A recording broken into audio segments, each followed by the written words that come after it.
cold, crisp afternoon here in Detroit. It's time for the Tigers home opener, which means it's time for baseball. As the Yes Network presents New York Yankees baseball. Today, it's the New York Yankees against the Detroit Tigers in the first game of a three-game set from Comerica Park in Detroit, Michigan. Hello, everybody, and welcome to Yankees baseball, along with David Cohn. I'm Michael Case. So the Yankees lost their home opener, but then won the next two against the Astros, and they had their hitting shoes on. Well, yes, they did, and they needed them because their starting pitching really struggled through the first three games as well. But how about this new addition?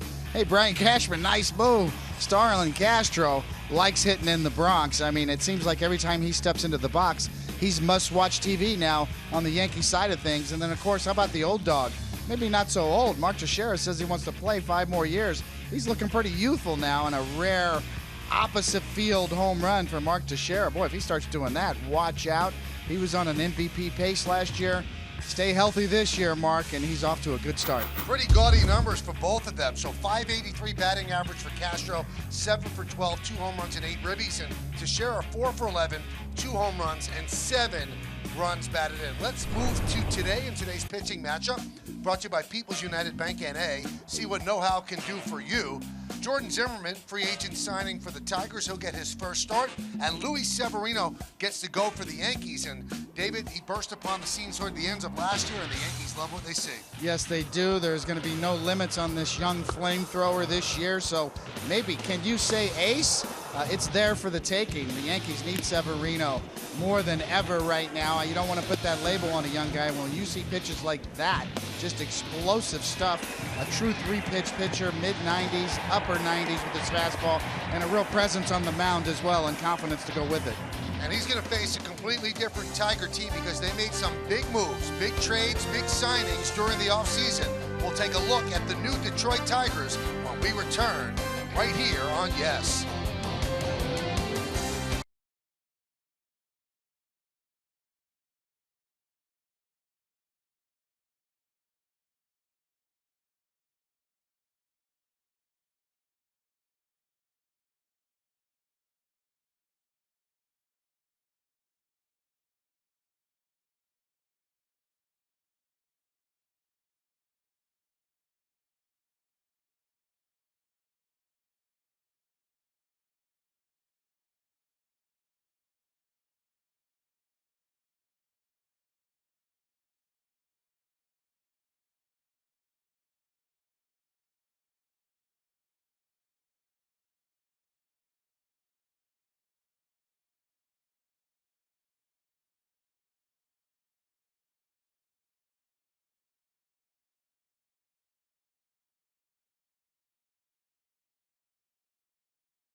On Yes is presented by DirecTV.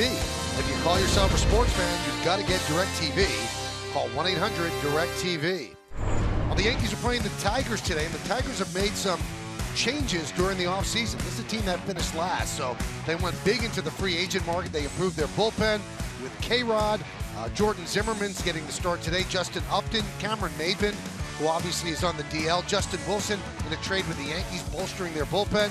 And Mike Pelfrey, who will get the start tomorrow. So a different Tiger team as they try to go from worst back to first.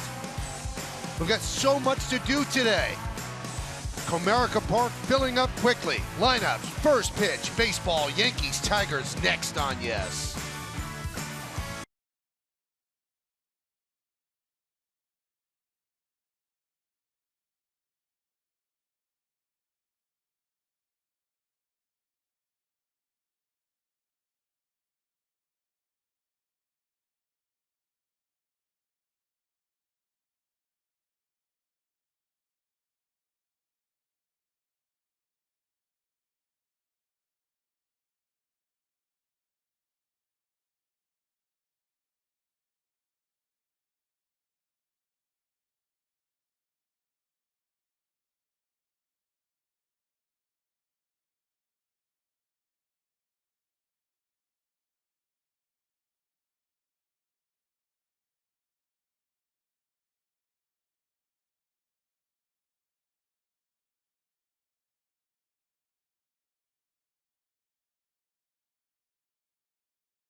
to you by Bigelow Tea. Currently 38 degrees out. Wind not too bad. It is cloudy and a chance of snow later tonight as well as tomorrow. The temperature's not getting any warmer here. High of 33 tomorrow, and the next day does not look great either. Believe it or not, the Yankees actually lucked out here. The Detroit Free Press, it said a couple days ago, wrote an article saying that they could be in line for the coldest opening day in Detroit Tigers history. Luckily, that is not the case, but the cold temperatures still do pose a variety of problems for the players. We'll start with the pitchers. I caught up with Dylan Betances, who told me the relievers have it a little bit easy. They get to stay inside. When they come out, they're already warm, but if it's a long inning, keeping their fingertips, keeping their hands warm is an issue, and you can see as those long innings go on, he said when you lose feeling in your fingertips, the ball starts to get a little bit slippery, and it's not just the off-speed stuff that suffers, it's also the fastball. So the key, obviously, for both position players and pitchers, quick innings. They don't want to be on the field any longer than they have to be. David, I know you were talking about bringing the Uggs. Did you bring them? I do. I have them on, fur-lined as well. Got an extra sweater too, Michael. And the bad part, David, is we thought we'd be freezing, but you could actually close the windows in this booth, so we're okay. I didn't plan for that. Yeah, I'm a little overdressed up here. Well, thank you, Meredith, and we'll hear from Meredith a little bit later on. David, what does it take away from a pitcher? Now, it's not terribly cold today. I can only imagine what Sunday night's going to be. These two teams are playing the Sunday night baseball game on ESPN, but pitcher on the mound, what's it taking away from you right now? Well, it really comes down to the style of pitcher you're talking about. If you're a four-seam power guy that doesn't rely on movement, you're probably going to be better off in colder weather. But if you really rely on finesse and trying to spin the baseball and make it move, either with sliders or sinkers or cutters, then those type of pitchers are going to be more impacted. All right, we'll see what Jordan Zimmerman and Luis Severino do on the mound. Let's take a look at the Yankees starting lineup that Zimmerman's going to face, and it's presented by Lexus. You've got Jacoby Ellsbury in center field. He loves hitting in this ballpark. He leads off. Batting second and playing left field, Brett Gardner. A lot of the regulars, at least three of them, being rested. You see Starlin Castro moves from 8th to 3rd. The second baseman will bat in that spot. Cleaning up DH today, Mark Teixeira. Dustin Ackley at first base, bat 5th. Chase Headley at third base, bat 6th. Batting 7th, playing shortstop, D.D. Gregorius. Aaron Hicks gets started in right field. He is going to bat 8th and batting 9th and catching Austin Romine. So no McCann, no Beltran, and no A-Rod, as Joe Girardi giving some of his veterans a day off after getting into Detroit yesterday at about 11:30 in the evening. You get a look at Jordan Zimmerman right here, and all these numbers, obviously in the National League with the Nats. 13-10, 366, 200 innings, 204 hits. You see those walks, only 39 walks. And let's go ahead and check out the pitcher scouting report brought to you by your Tri-Honda dealers. And Tigers debut, obviously this is not only his Tigers debut, it's the first time he's ever pitched in this ballpark. And 5 years and $110 million will get that done for you. That's what the Tigers paid him to bring him here. And he is a consistent strike thrower. He has not walked 2 straight batters in 123 starts. That's over 771 innings. He only averages about 1.82 walks per 9 innings. That's really good, and you can almost book 200 innings. For the last 4 years, this guy's been really consistent all around the 200 inning mark. A lot of it is his style, the way he throws strikes, kind of old school, goes right after the hitters. All right, so the Yankees will see if they can work Zimmerman. He's ready. Ellsbury's ready. Full house here at Comerica. Let's do it in Detroit. And the first pitch is a fastball strike. We're underway. Mike Everett is a home plate ump. Paul Emmel at first. Tim Timmons at second. And Laz Diaz is over at third. Pitch outside. Count 1-1. Ellsbury had a couple of doubles in yesterday's victory over the Astros. 1-1. 1-2. Zimmerman, 29 years old, originally a second-round draft pick for the Nats in 2007.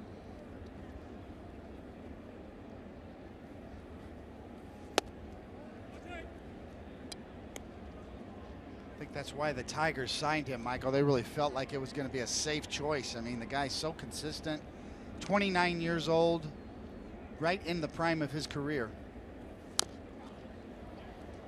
You kind of know what you're going to get with Jordan Zimmerman out there. No messing around, a lot of strikes. Now, he's just a small-town boy. He was not born and bred in South Detroit, though. He was born in Auburndale, Wisconsin, population 738. And he says he knows every single person in town. 2-2. That one is skied and out of play on the left side.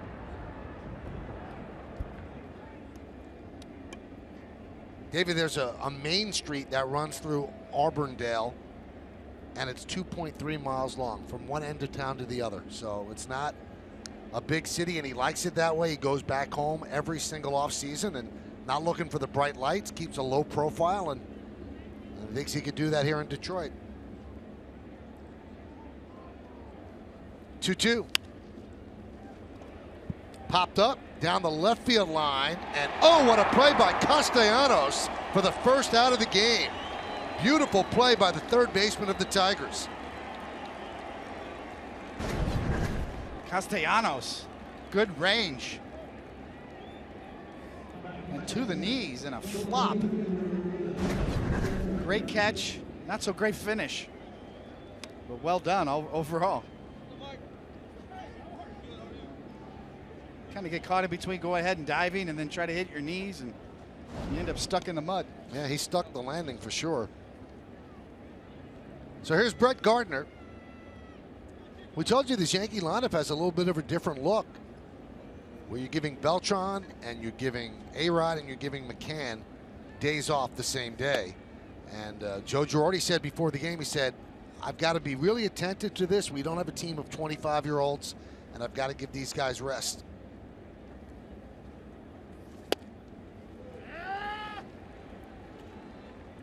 You do take out two left-handed hitters against the righty Zimmerman, though. You take out Beltran, the switch hitter, and McCann behind the plate.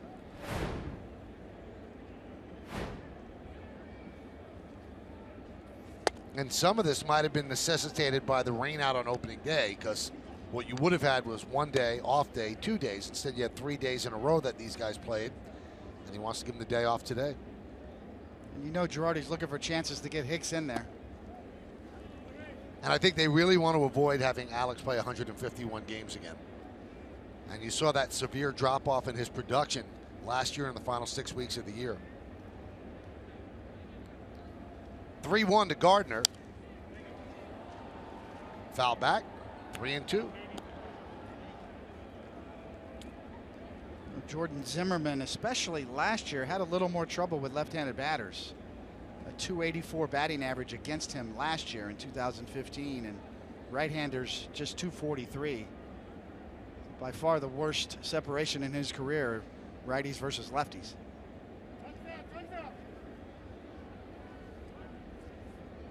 Scuttlebutt in Tigers camp this year that Zimmerman was really working on his changeup to counteract left-handed batters. We have yet to see one from him. And Gardner works a walk. Why don't we check out the Tigers defense presented by Geico? Take a look at the outfield first. Upton in left. Anthony goes, he can go get him in center, and J.D. Martinez over in right. You've seen Castellanos at third. Iglesias could pick it with anybody in short. Kinsler at second. Miguel Cabrera at first, and behind the plate, James McCann with Zimmerman on the mound.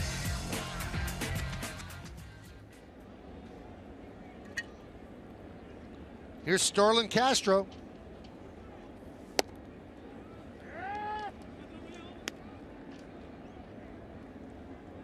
He didn't last in the 8-hole too long, did he? He jumped right to the 3-hole today, and obviously a mix and match lineup from Joe Girardi, but big jump in the lineup.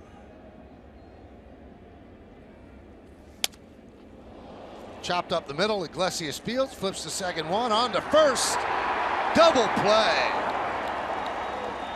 A 6-4-3 double play to end the inning as they double up Starlin Castro. Yankees nothing, and the Tigers coming to bat.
The second baseman will lead off. Justin Upton in left field bats second. Miguel Cabrera, first base, hits third aboard his heat the Yankees in 60 games, 18 homers and 46 runs batted in, .336 average. Victor Martinez, 2 pinch hit home runs in the first 2 games in Miami. He's the DH, he'll clean up. Batting 5th, playing right field, J.D. Martinez. Nick Castellanos at third base, bats 6th. Batting 7th and catching, James McCann. Jose Iglesias, the shortstop, bats 8th, and batting 9th and playing center field, Anthony Gose. Our first look at Luis Severino, the young flamethrower prospect for the Yankees. And you saw last year, 11 starts. It was impressive across the board.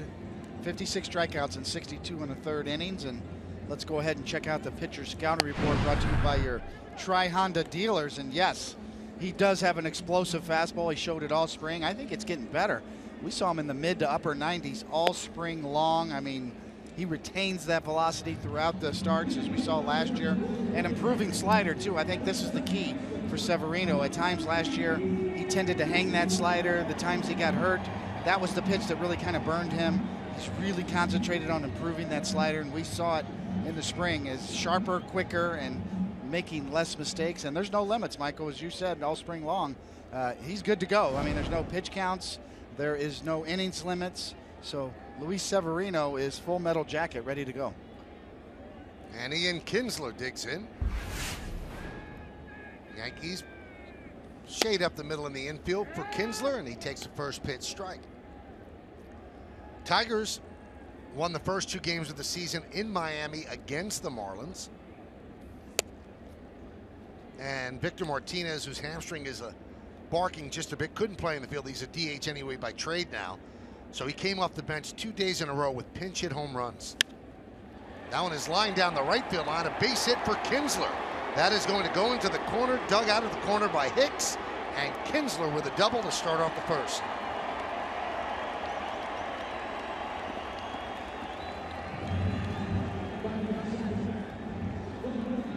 Well, we knew coming into this day that this Tigers lineup would be a real test for Severino, and right on cue, there's that slider that just stays up a bit, and Kinsler's such a good hitter. Just laces it down the right field line. Right off the bat, Matt on second base, nobody out.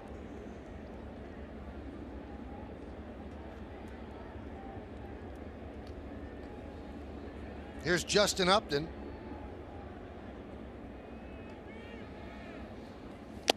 Swing and a foul tip. January 20th, 6-year, $132.75 million deal for Justin Upton. And he gets an opt-out after the second year of that contract, so he could be a free agent again when he's 30 years old. 0-2. And in this Tigers lineup, he's going to bat second. That shows you the depth and the potential offensively of these Tigers.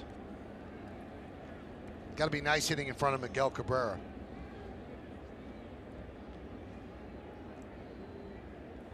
The 0-2. Strike 3. Got him.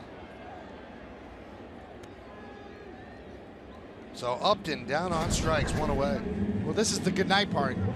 Swung through good morning and good afternoon, and a little late movement. And Austin Romine back there today for arresting Brian McCann with an excellent receiving of that late moving fastball. So 3 straight fastballs. Go sit down. Here's Miguel Cabrera. Simply one of the best hitters in baseball. Foul back.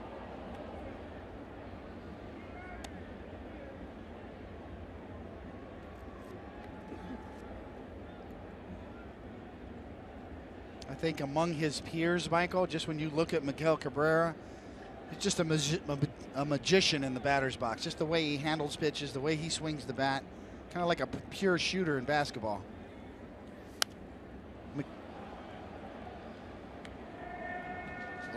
Take a look at the Tri-Honda League leaders. And last year, Miguel Cabrera led the American League in batting average at .338, 18 points better than number 2, the Red Sox, Xander Bogaerts. Technically speaking, from a mechanical standpoint, nobody does it better than Cabrera.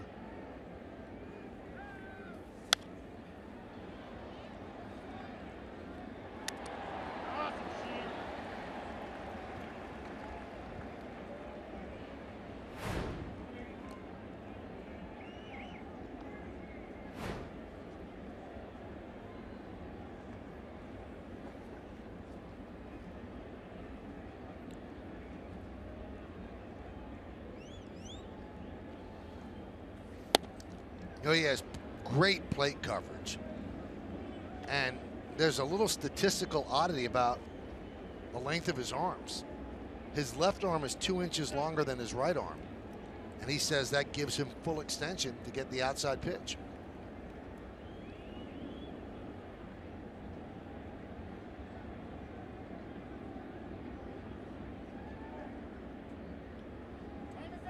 Rarely gets fooled.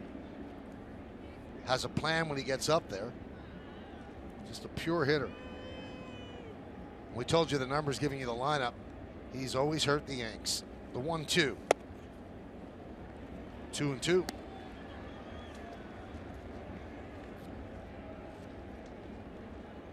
That was Severino's changeup on that last pitch at 88 miles an hour, down and in. So we've seen all 3 pitches, the slider, the explosive fastball, and there kind of a power changeup. That is easy gas, Michael. 97 miles an hour, and Cabrera, all he can do just to foul it off and spoil it. That's just natural talent. Severino, an effortless, explosive arm speed.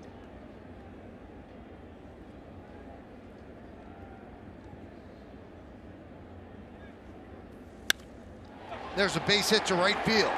Kinsler rounds third. He's coming home. Here's the throw from Hicks. He's in there with the run. An RBI single for Cabrera, and the Tigers lead 1-0.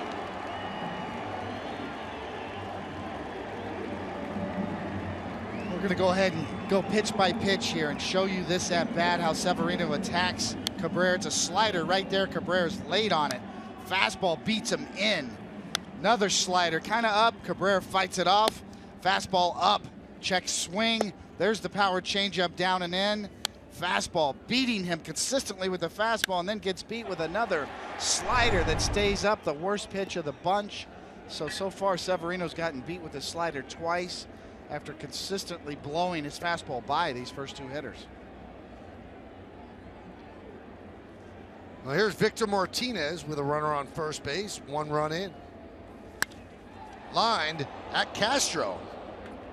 He took a seat after catching that line drive. Cabrera gets back to first.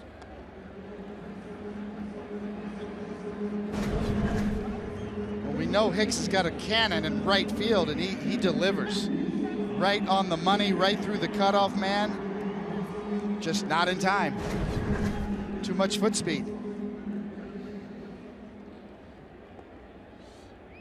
And that brings up J.D. Martinez, and the Yankees move the infielders to the left side of the infield, except for Teixeira holding on Cabrera at first.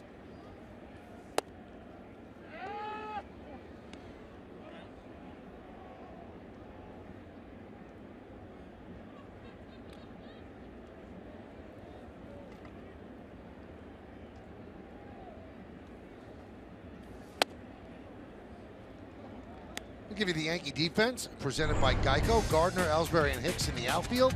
In the infield, Headley, Gregorius, Castro, and Ackley. I said Teixeira was holding him on. It's Ackley at first. Romine behind the plate. On the mound, Severino. Girardi said he has no fears whatsoever. He said Ackley played first base a lot in the minors and is familiar with the position. He says, I don't think there's going to be an issue there. So they give Teixeira half a day off by having him DH. Would look for the matchup, you know, of Ackley against Zimmerman. Those are the type of matchups Joe Girardi's looking for. And, you know, Ackley's got a quick bat, a good left-handed bat, and Zimmerman, as we said, has had trouble with lefties last year. 2-2. Swing and a miss. J.D. Martinez down on strikes. But the Tigers get a run on 2 hits and 1 man left. We played 1 at Comerica Park. Tigers 1 and the Yankees nothing.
Brought to you in part by the Honda Dream Garage sales event, now at your Honda dealer.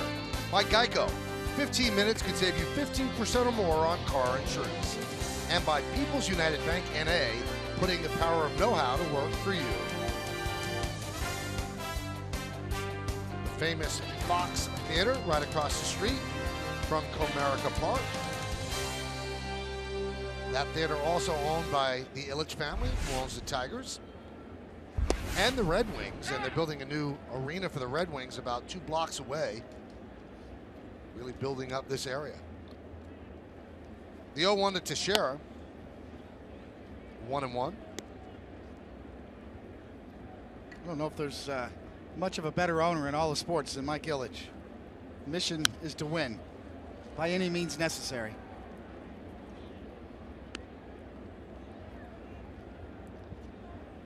Obviously the shift on for Teixeira, 3 infielders on the right side.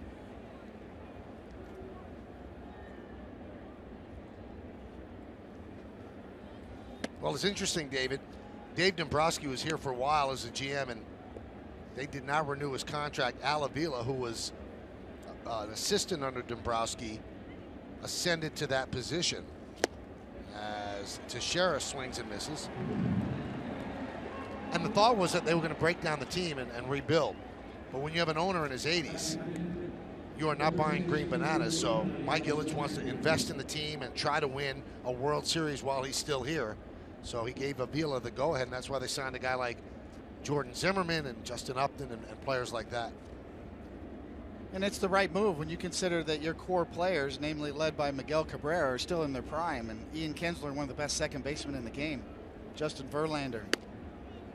Your window of opportunity is still there.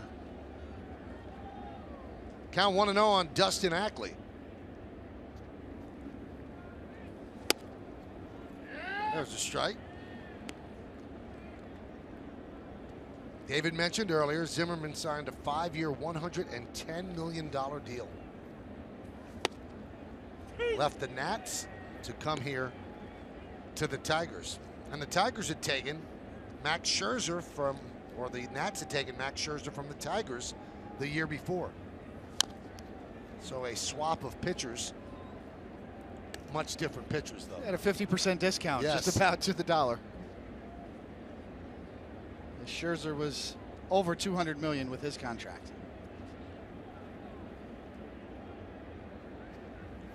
1-2. 2-2.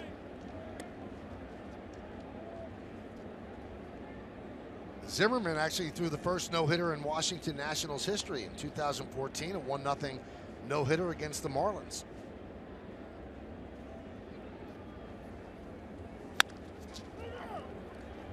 Ground ball to second, and they get Ackley for the second out. I don't know if you remember that no-hitter, but It was finished with an unbelievable catch by Steven Souza Jr. And Zimmerman was so appreciative. He said he wanted to get him anything he wanted. And Souza had just gotten a new home, so Zimmerman gave him a Best Buy gift card. But no one would say how much money was on the gift card. But Steven Souza said it was a lot. He said, I can never thank him enough for that. He said, I got to furnish my whole house and put all the electronics I needed with that gift card.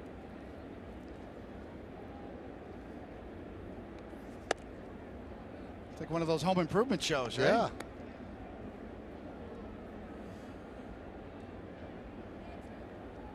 And all you got to do is make a great catch, save a no-hitter.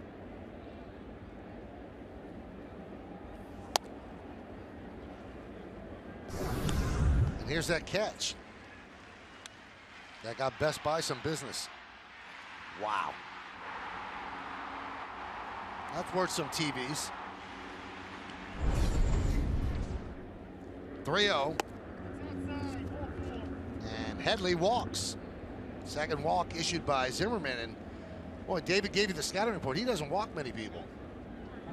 Certainly doesn't. Among the league leaders every year, and we noted in our scouting report that he has not walked 2 consecutive batters in quite a streak in 123 starts, spanning 771 innings. And you see right there the career strikeout to walk ratio, and he is on that list, and that list is a good list, some of the best. Well, here's Didi Gregorius. Swings at the first pitch and lofts it to center field. Anthony Gose is there and puts it away for the final out of the second. No runs, no hits, no errors, 1 man left. We go to the bottom of the second.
By Toyota, RAV4 Hybrid is the official hybrid vehicle of the Yankees.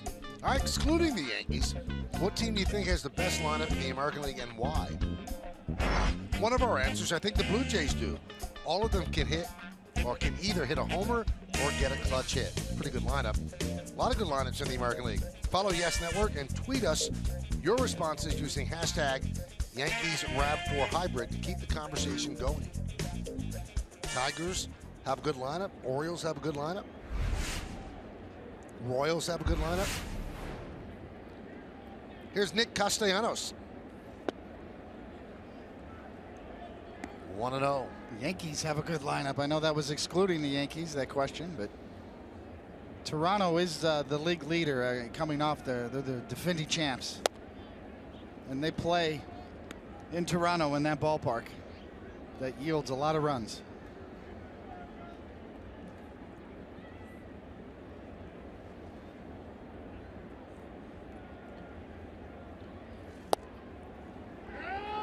Two and one on Castellanos. That's what makes the American League East so interesting. All the ballparks, the configurations from Yankee Stadium to Fenway Park to Camden Yards.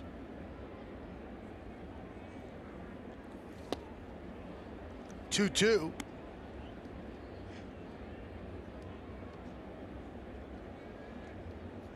Castellanos' family is from Detroit, so this is a big deal that their son's a third baseman. He grew up in South Florida, and while he was growing up in South Florida, he idolized Miguel Cabrera playing for the Marlins, and now he's across the diamond from him.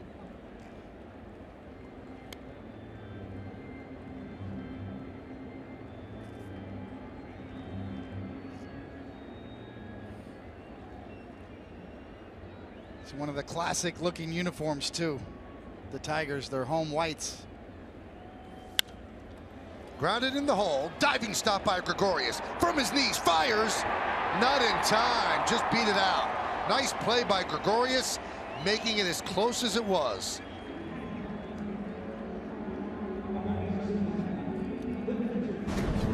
Agreed, Michael. Gregorius has got no business making this as close as it is. From his knees, not getting much on it, just all arm strength, and still one hop to Teixeira.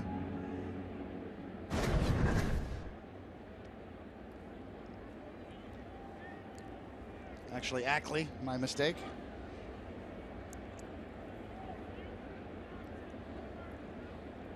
Here's James McCann.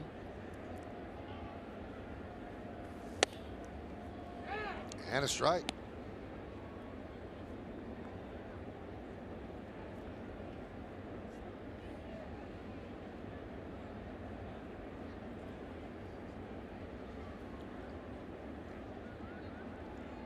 Castro shades up the middle.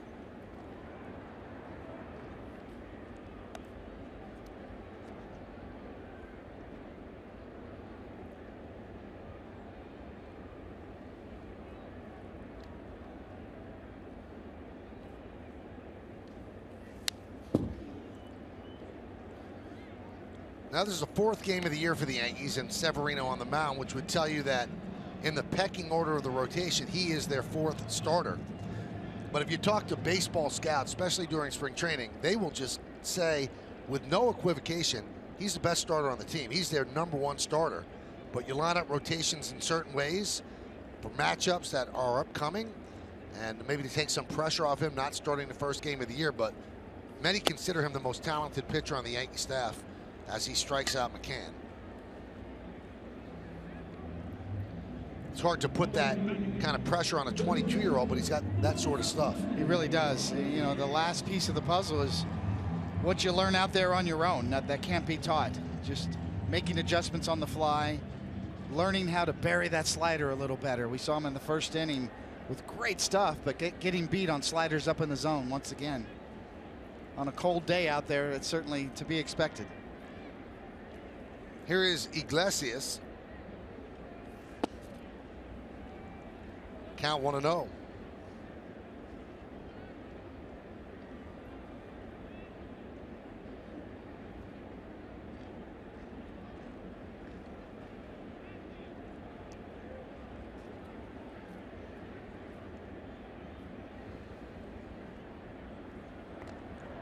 Chasing Castellanos back.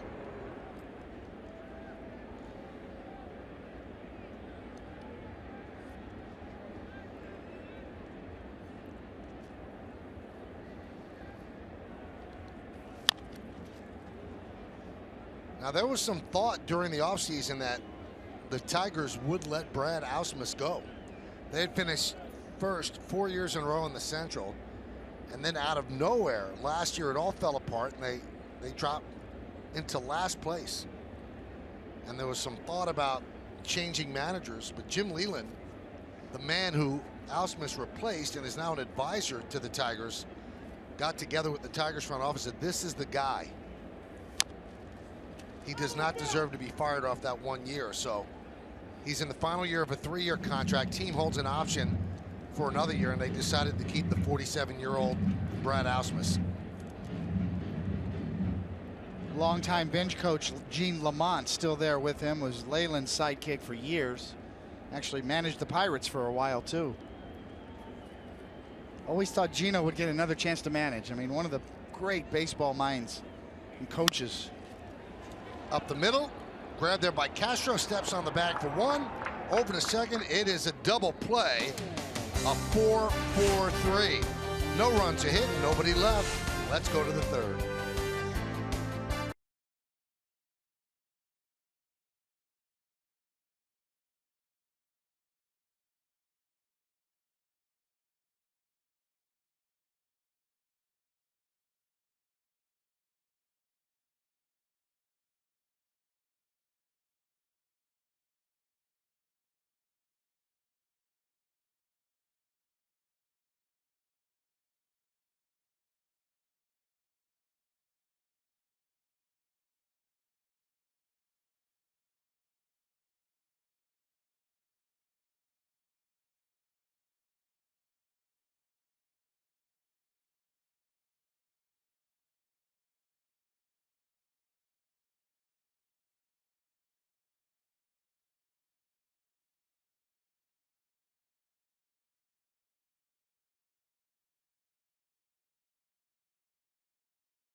T-Mobile customers can get a free season-long subscription to MLB.tv Premium, so go to T-Mobile.com/MLB to sign up now and catch every moment on America's fastest-growing LTE network.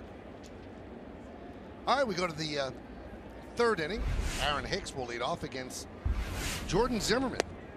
It'll be Hicks, Romine, and Ellsbury in the Yankee order. That's 8, 9, and 1.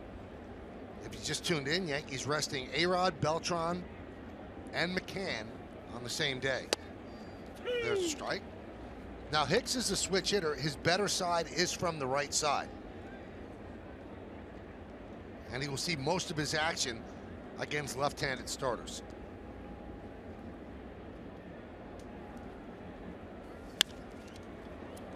Fly ball, center field. A lot of room out there. Ghost drifts back, makes the play, one away.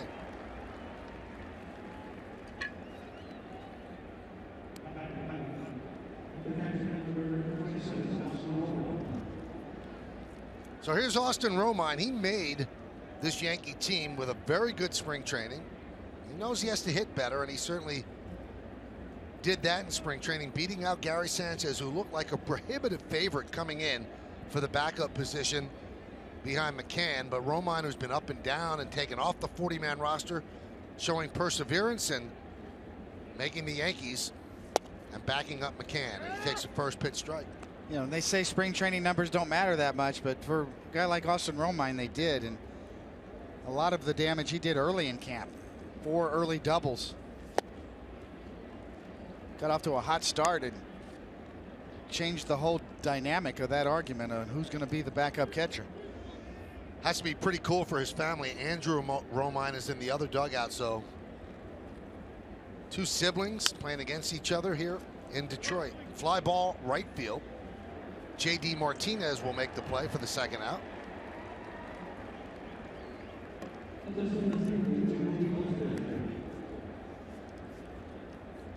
So 2 down, back to the top of the order, and Jacoby Ellsbury.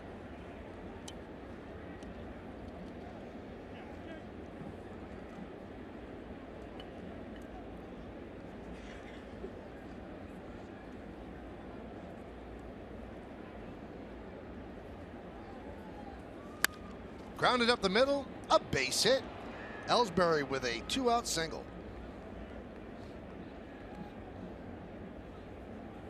Well, Ellsbury's always ready to hit on the first pitch. Zimmerman's thrown nothing but strikes this inning so far. First pitch curveball this time. Ellsbury's on it, right back up the box. It's hard to hit a slow curveball like that right back up the middle. It shows that Ellsbury's timing is on early on, as he's looked good and swung the bat well the first 4 games.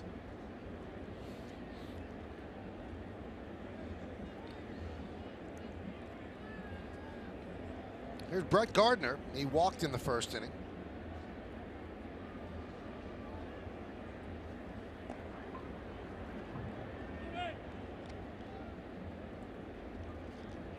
Ellsbury's always been a very aggressive base stealer as well, never waiting around. If he's going, it's usually early, first, second pitch.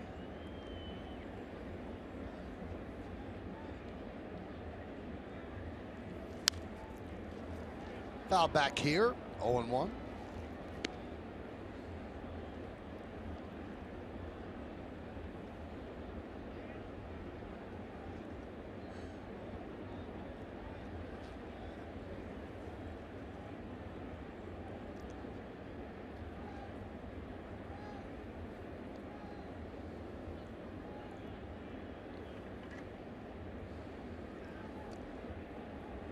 Paying some attention to Ellsbury.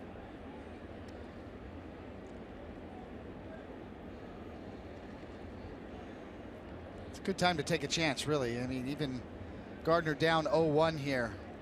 Even if he gets thrown out, then you've got Gardner leading off the next inning. Try to get in scoring position with 2 outs is a good gamble.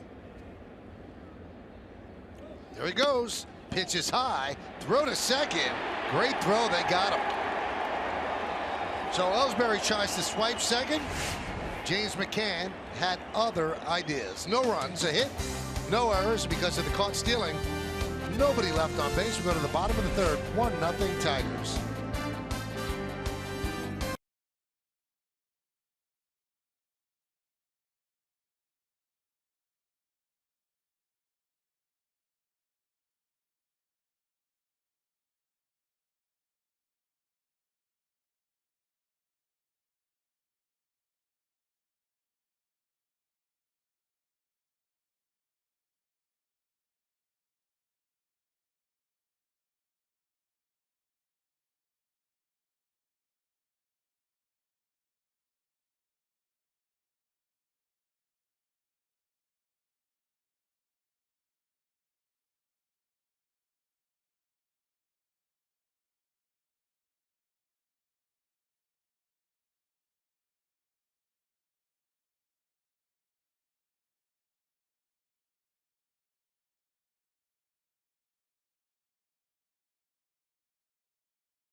When the Yankees take on the Mariners.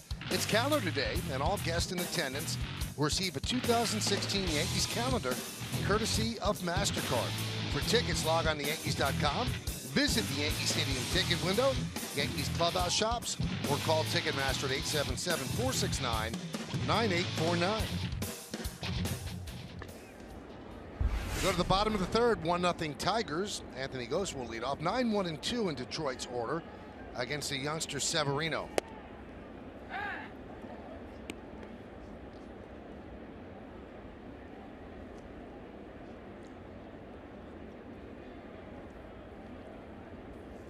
That's outside.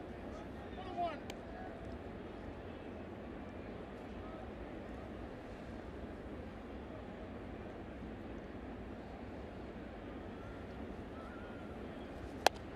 Count 2-1 on Gose.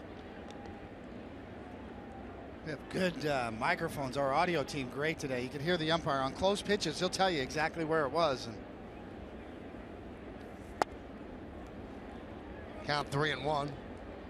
Especially if a catcher holds the glove right there. The umpire will scream out, outside. That ball's outside. Grounded to first, backing up Ackley. Steps on the bag, 1 away. You know, such high expectations for Luis Severino. A lot of questions asked. Well, is he still considered a rookie?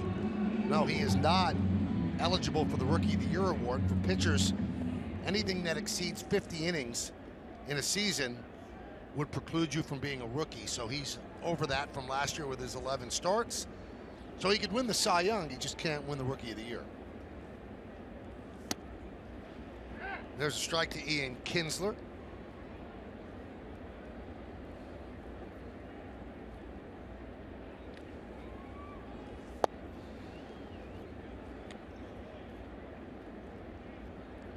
See what he did at each level. He certainly conquered each level. Ground ball in the hole, backhanded by Gregorius.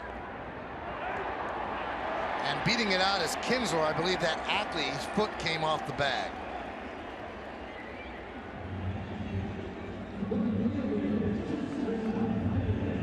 Well, it's one of the questions coming into this season is, can Ackley handle first base? Gregorius, another good play and a short hop, and you can see Ackley kind of committing too soon and clearly off of the base. I mean, wasn't the best of throws as well, so, you know, cut Ackley a little slack right there. We're spoiled looking at Mark Teixeira handling those kinds of throws. But it is a real question, is how much time will he get at first base, and how does he look over there? How does he handle it?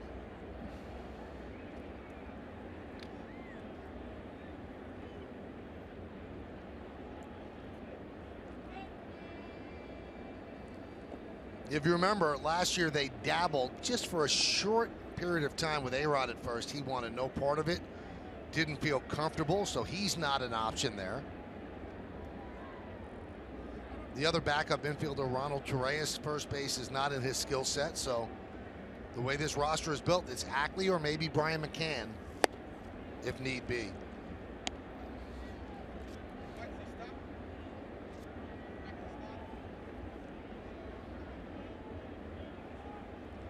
Count 0-2 on Upton, who struck out looking in the first inning.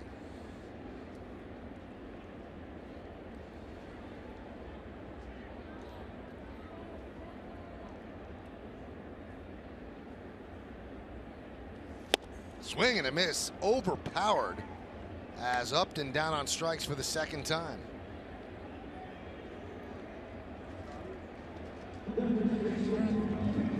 Let's check out today's Cold Hard Facts, brought to you by Clean Crisp Coors Light. Boy, you like to be on that list. Miguel Cabrera compares favorably to Hank Aaron and Albert Pujols in similar parts of their careers. After 13 major league seasons, Hank had 442 home runs, Pujols 492, and just over 400 for Miguel Cabrera. Cabrera drove in the only run of the game with an RBI single right in the first inning. What that means is when you're done, you go directly to the Hall of Fame. Do not pass go. Hank Aaron, the barometer for every great right-handed slugger. But Miguel Cabrera, clearly, you're watching a Hall of Fame career.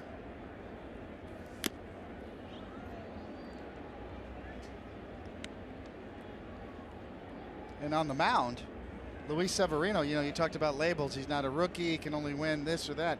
What he is the crown jewel. Latest development from the Yankee organization. Probably the best pitching prospect since Andy Pettitte. Goes the other way again. This one in the right center field. Hicks dives and makes the play, taking an extra base hit away from Miguel Cabrera. So Aaron Hicks got a jump, and then a full body dive and the backhand and holding on as he goes to the turf, and Severino likes what he sees.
Yes, customers will miss the entire Yankee season on Yes.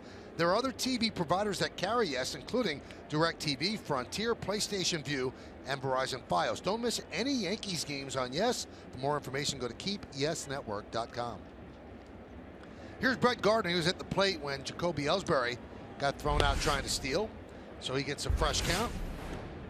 And the count is 1-0 now. The Audi scoreboard shows the Tigers up 1-0.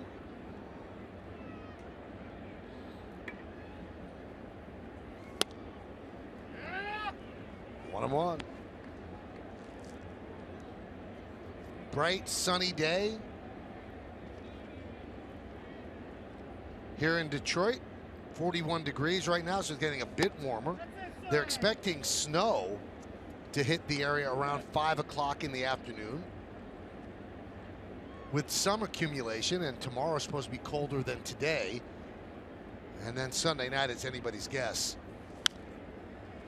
Foul back. And they're also expecting a little more snow on Sunday.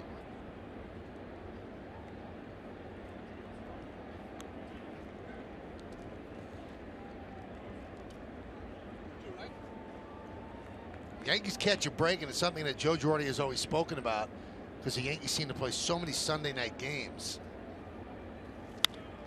Ground ball, and grabbed there by Cabrera, flips to Zimmerman.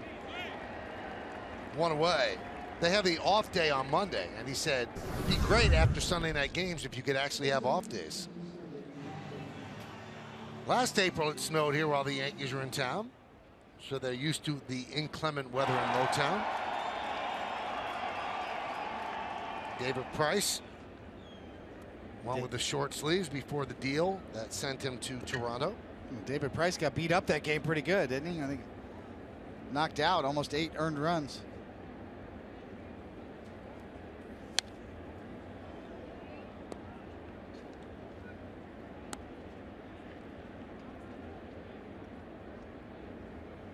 I remember that series, David, because Paul O'Neill was doing the series. All he did was complain about the weather. He had not packed a coat, did not look up any forecast. Didn't know where he was, huh? What a shock.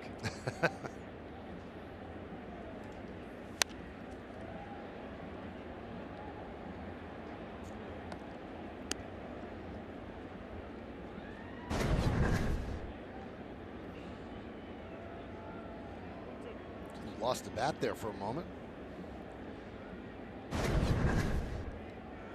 So Castro penciled in the bottom of the order the first 3 games, batting 8th, fly ball to center field. Ghost makes the play, and he moves up to 3rd because of the people getting rested today. And I believe it was Meredith who asked Joe Girardi before the game, well, if he keeps hitting that way, would you think about moving up to the spot? And Joe said if he keeps hitting that way, he's going to win the MVP. So I think he will probably move up in the lineup.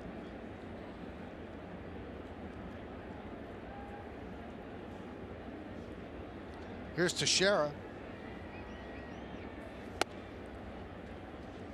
3 games into the season, Teixeira and Castro have combined for 15 runs batted in.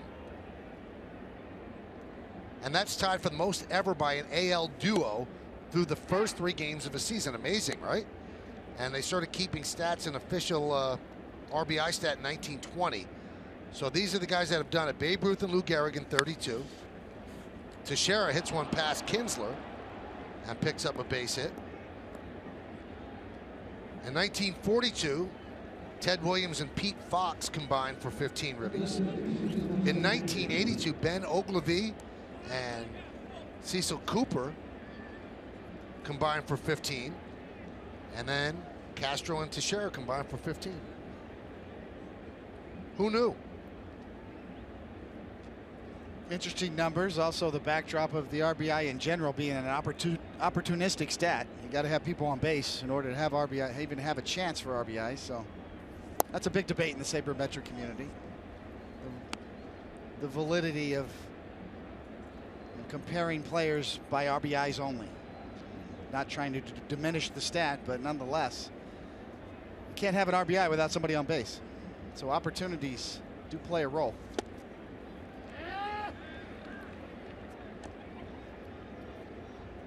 the one way you could is hit the ball out, but it's just a solo shot. Yes, you are in scoring position in the batter's box. Yes. Teixeira on first, 2 men out. We're in the top of the 4th inning. It's 1-0 Tigers. Zimmerman deals.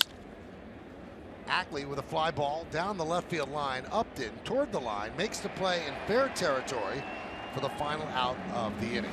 No runs, a hit, no errors, and 1 man left on base. We go to the bottom of the 4th. It's 1-0 Tigers.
TV Premium, the #1 live streaming sports service, delivers everything you have come to expect and more.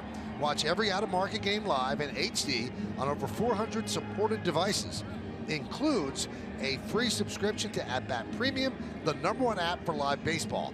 Blackout and other restrictions apply. Visit MLB.tv for details. Audi scoreboard, 1-0 Tigers as we head to the bottom of the 4th inning. Victor Martinez leads off.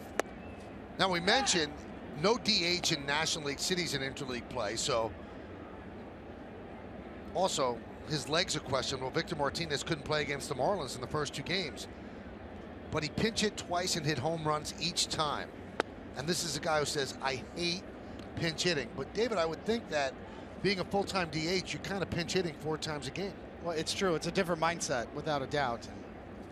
Victor Martinez can wake up out of bed and swing a bat. I mean, he is just a natural hitter, especially from the left side.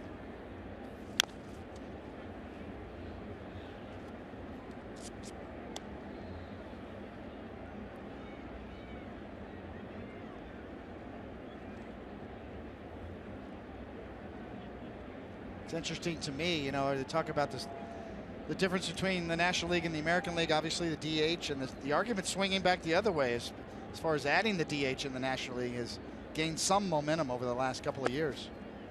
I'm not sure if we're going to see it anytime soon, but the argument used to be 10, 15 years ago was the DH is a mistake. Get rid of the DH. Now it's add the DH all of a sudden. Guys like Victor Martinez would have a hard time finding a job without the DH. I mean, it does keep careers alive. It probably got Paul Molitor into the Hall of Fame. Edgar Martinez was unable to play a position because of bad legs. And Dave Winfield toward the end of his career. Look at Alex Rodriguez. Where would he play if there was no DH? David Ortiz probably would not have the numbers he had if there wasn't a DH. Ground ball to first. Ackley grabs and flips to Severino, 1 away. You know, one of the problems I had, Michael, with regard to that DH argument was all of the pitchers that get to the big leagues don't hit in the minor leagues, so they don't give them a chance to even train them or have the opportunity to develop skills as a hitter in the minor leagues. So you're letting hitters get to the major leagues and start facing major league pitching with no training. And to me, that's a difficult proposition. And some pitchers are naturally good hitters, and they would disagree with me. Clayton Kershaw likes hitting. Zach Greinke.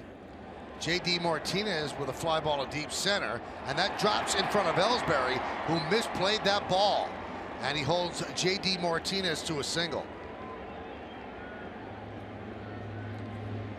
I think Ellsbury might have lost that, David. No doubt about it. This had a little snake on it. It was a line drive with a little sliding action on it. You see Ellsbury just got eaten up. He kept backpedaling, and the ball just died in front of him, and that's almost out to the warning track.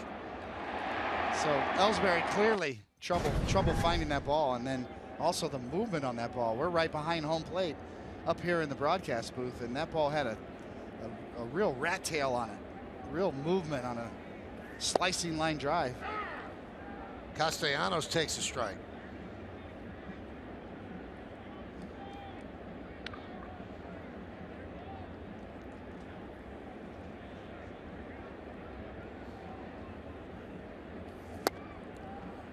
Now he swings and misses, 0-2. Really one mistake for Severino today. He left a slider a little bit up, and Miguel Cabrera punched it into right field, scoring Kinsler from second. That was in the first inning. That's the only run in this game. 1-0 Detroit over New York.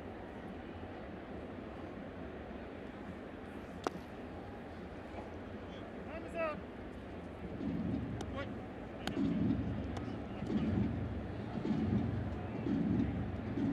Severino's pitch count coming into this inning in good shape, although will be extended this inning based on the Ellsbury misplay.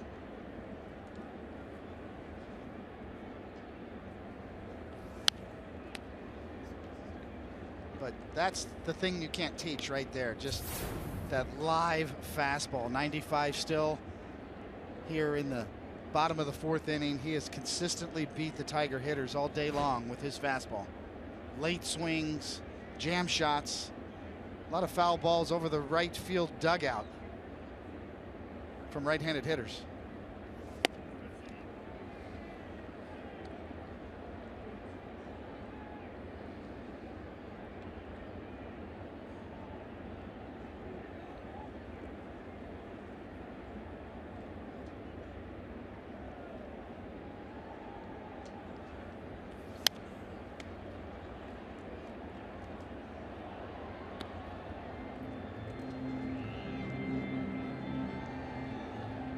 One of the dilemmas as you see a young pitcher and a young catcher is what to call. They're late on the fastball. You're taught to read the bat. Read the bat. They're late. They're swinging late. Should we throw a slider? Well, when you throw the slider, a lot of times that plays right into the bat speed. So if you do throw the slider, you got to bury it out of the zone.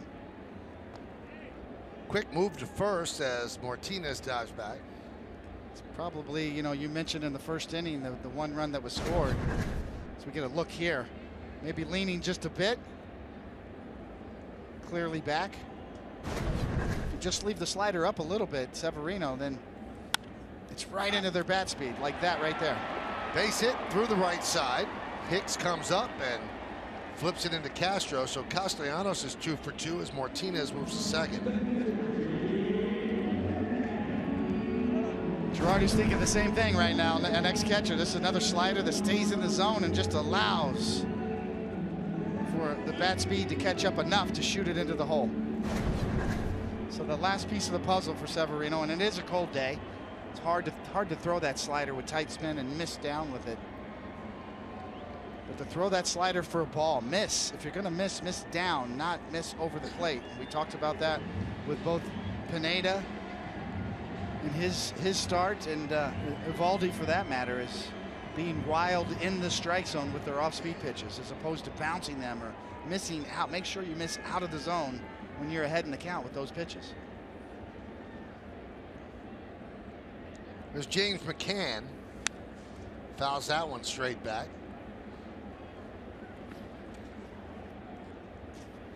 Tigers have 6 hits with their 1 run. Yankees have just 2 hits against Jordan Zimmerman making his first Tiger start.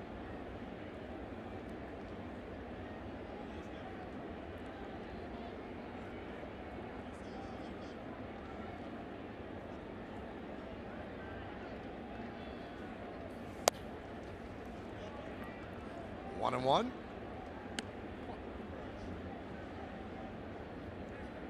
You know, you mentioned it, David. It's the little hidden parts of games where J.D. Martinez picks up a hit that clearly should have been caught.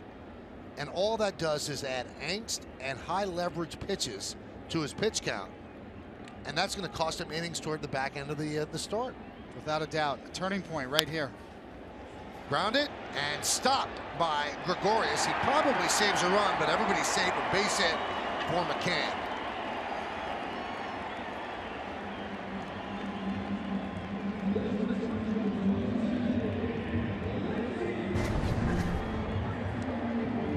Ground ball. Just in the hole enough as Gregorius has got good range and goes and dives and cuts it off, but nowhere to go. Looks like he was determined to go to third base. Thought his only play was third there, but realized it was too late. Now Yankees are in at the corners for Iglesias. Double play depth at second and short.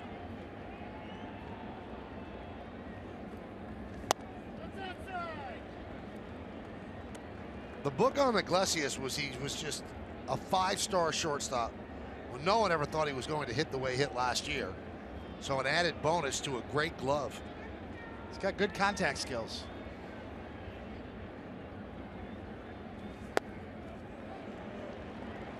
So Romine wants to go out and talk to Severino, who is really working himself into a hole here at 2-0 with the bases loaded and 1 out.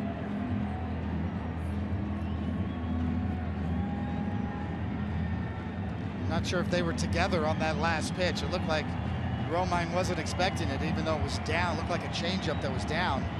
Not sure if that's what Romine had called.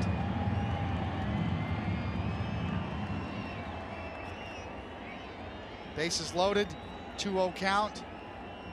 Real test right here. Pumps a fastball in for a strike. 96 miles an hour.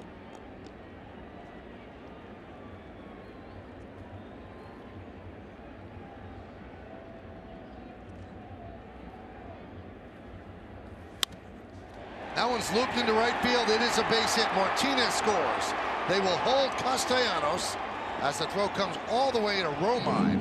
An RBI single for Iglesias, and it's 2-0 Tigers, and that'll bring Larry Rothschild out of the dugout.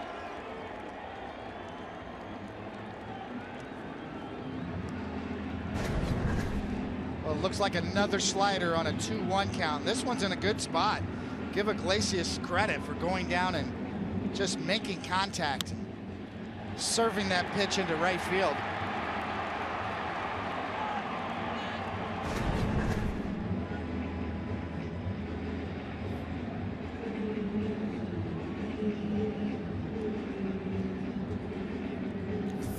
Dave, it looks like they have a pretty good game plan against him. They're not trying to pull the pitch on the outside part of the plate. They're punching it to right field, not trying to do too much. Yeah, I mean, all of the hits have been off of sliders away, some of them up a little too much, but yes, all away. All the fastballs have been swung late on today by the Tiger hitters. Maybe a little more inside if you're reading the bat, if you're reading the approach. You got to think about, especially against right-handed hitters, finding that inside corner a little more. Base is still loaded. Here's the speedy Anthony Gose. And there's a strike. In at the corners, double play depth at short and second.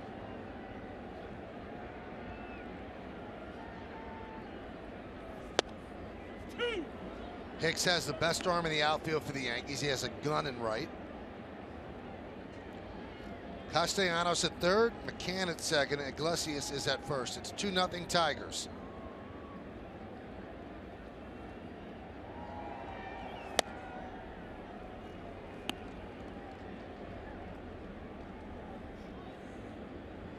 Gardner gets it done out in left field. Ellsbury has an average arm in center, and we told you Hicks a cannon in right.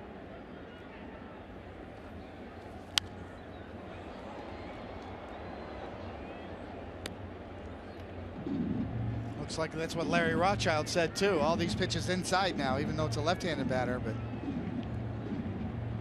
the Detroit Tigers' away approach against Severino today has led to success. I think you're right, Michael. Larry Rothschild noticed too. And let's start pounding some guys in. 1-2. Hit slowly to second. There's one. That's all they'll get. A run scores. An RBI ground out for Ghost, and it's 3-0 Tigers as McCann moves to third and Ghost reaches on the fielder's choice.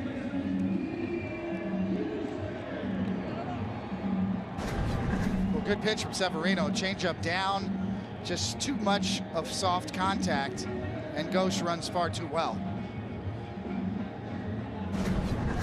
The art of the double play ball, you know, it's really difficult. A lot of big luck factor involved.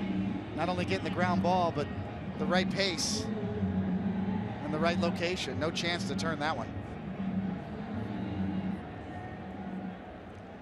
Well, that'll bring up Kinsler, a double and a single, and a run scored for the Tigers' second baseman, leadoff batter. Runners on the corners, 2 outs. We're in the bottom of the 4th inning. It's 3-0 Detroit.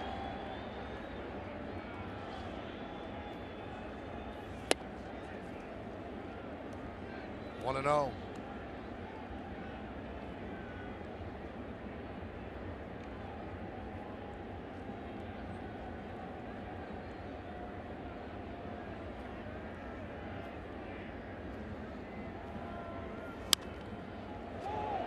Just missed McCann at third. Foul ball.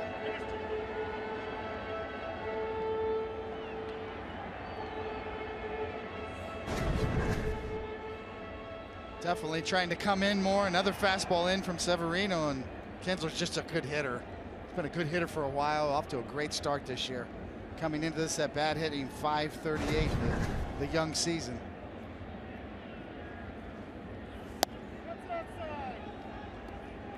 Heard the ump say just outside with a 95-mile-an-hour fastball. It's one of the early reads on Severino that we got last year. He really does retain his velocity on his fastball throughout the game.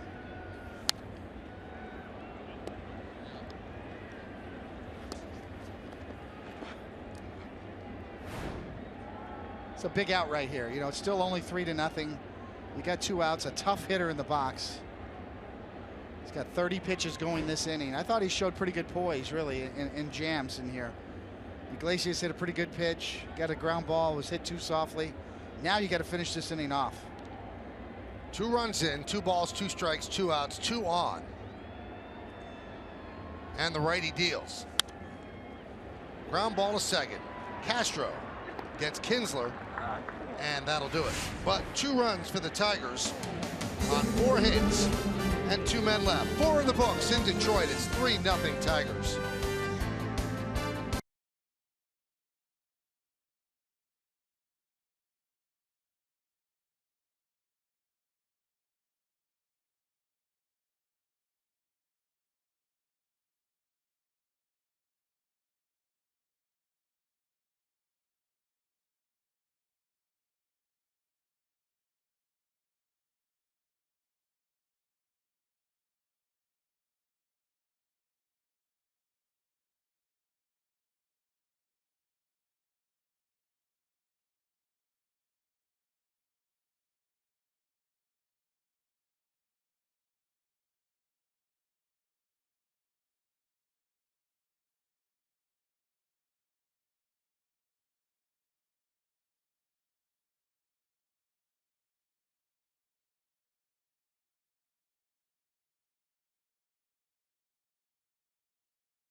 To the fifth inning here at Comerica Park on the Cadillac scoreboard. It's 3-0 Tigers over the Yankees. Jordan Zimmermann has held the Tigers, or held the Yankees, to just 2 hits. A single by Ellsbury, a single by Mark Teixeira. Headley, Gregorius, and Hicks, 6, 7, and 8 in the Yankee order against the 29-year-old right-hander.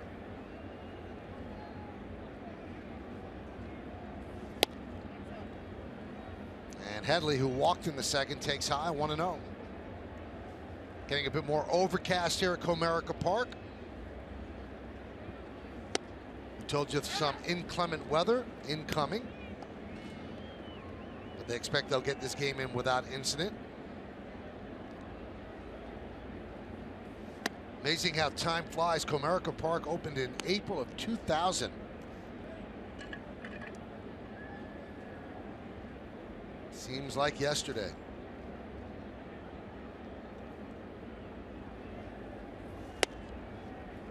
And it caused a lot of uproar here in Detroit because Tiger Stadium was so beloved, but certainly it became outdated.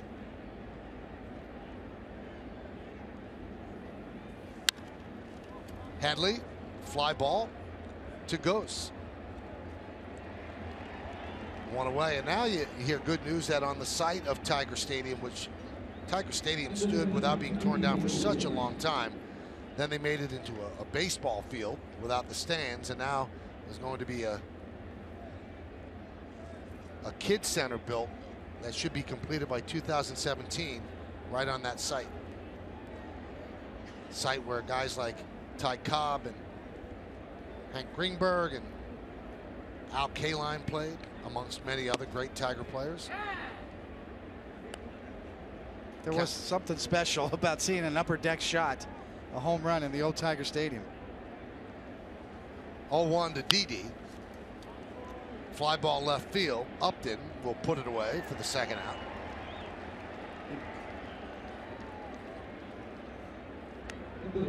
Here's the grounds of the old Tiger Stadium. Yeah, excuse me, Michael. Yeah, the old upper deck used to overhang further than the lower deck, so you could actually have fly balls that would nick the facade of the upper deck and still be in fair territory as they rain down out of the sky. I think that's what the Mets tried to copy at Citi Field with their right field deck. Hicks checks and fouls it back. Count 0-1. In the top of the fifth, 3-0 Tigers.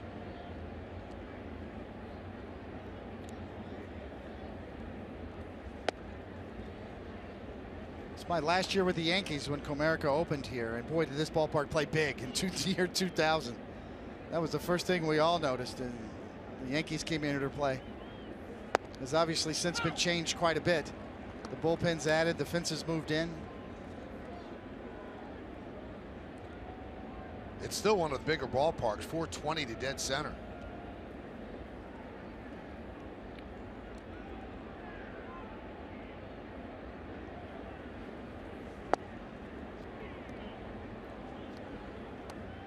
Count 2-2 on Hicks.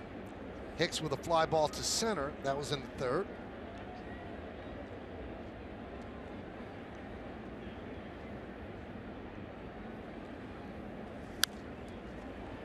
Foul back.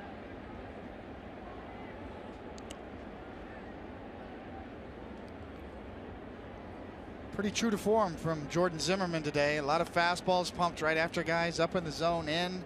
Pitches in very well. Good curveball. He's thrown his curveball very well for strikes today. Upper 70s with this curveball, low 90s with his fastball. Missed outside. 3-2 on Hicks. Austin Romine on deck.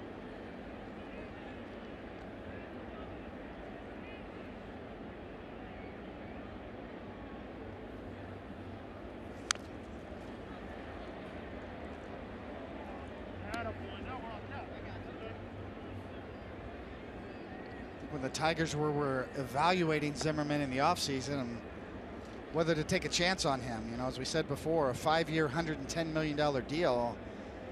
There's a certain comfort level in knowing what you're going to get. You know, he's very consistent. He is what he is. Fly ball, right field. J.D. Martinez is there. And Jordan Zimmerman works a 1-2-3 fifth. Coming up for the Tigers in the bottom of the inning, you'll see Miguel Cabrera, a former Triple Crown winner. We're halfway through. Tigers up by 3.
By Montefiore, doing more in state-of-the-art healthcare. 3 Yankees have started the season on the disabled list, and we will start with Brian Mitchell. He is out a minimum of 4 months. He had surgery to repair a fractured toe last week. Big loss to that Yankees pitching staff. Greg Bird, who hit 11 home runs when he was up with the Yankees last year, had shoulder surgery in the offseason, so you won't see him. And Mason Williams, probably making the most progress out of everybody. He had shoulder surgery in August. He was down there in spring training. He's hoping to get back on a field sometime in the near future. Maggie Meredith, Cadillac Scoreboard has the Tigers up 3-0. Justin Upton against Luis Severino. And the first pitch is a strike. Upton has struck out twice against the young right-hander. 3-8-0 for the Tigers, 0-2-0 for the Yanks. Upton struck out looking in the first, swinging in the third.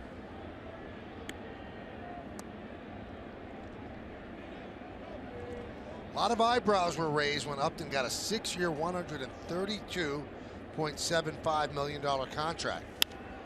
And he lines that one to Didi. And they gave him an out, as we mentioned. So 2 years in, he could go for it again. And that seems to be a maneuver that a lot of agents are favoring. Okay, let's lock in for 6 years, but give me an opt-out in case he outperforms.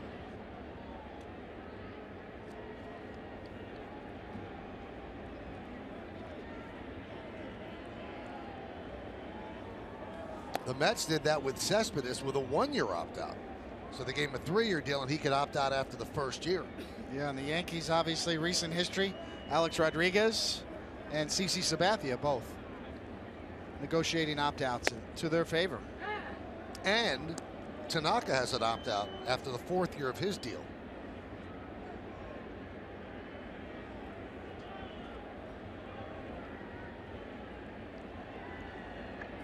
And the opt-out on A-Rod's contract was given to him by Tom Hicks of the Rangers, and he opted out after 7 years of a 10-year deal and then signed another 10-year deal after that.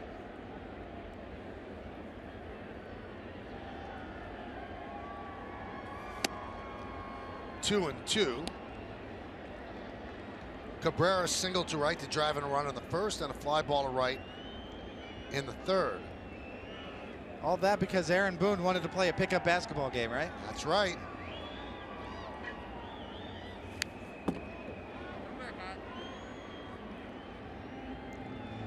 '61 games for Cabrera against the Yankees. .336 average, 18 home runs, 47 runs batted in.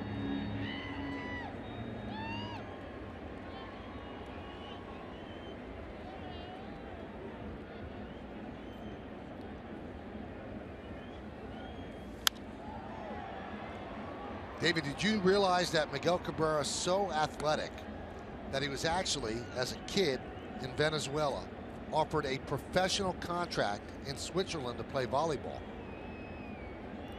So he can do more than just swing a bat. He's also a pretty good defensive player. People don't think of him defensively, but he's made the switch from third to first and actually become a proficient first baseman.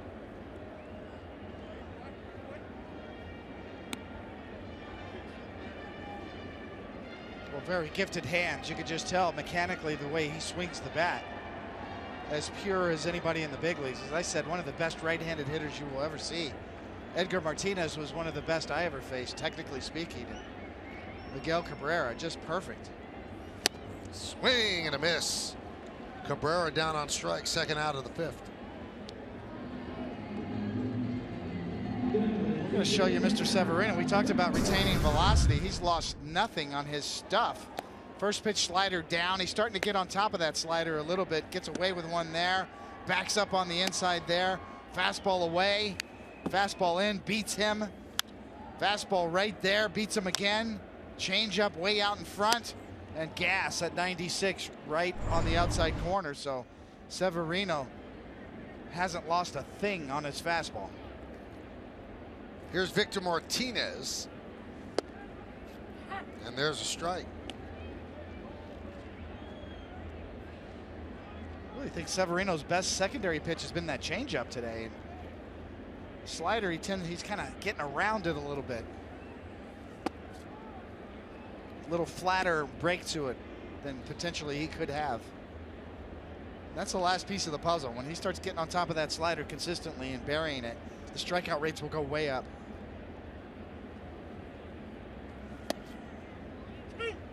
It's a good one there. You can see, get on top of that one. You get more depth, more downward tilt.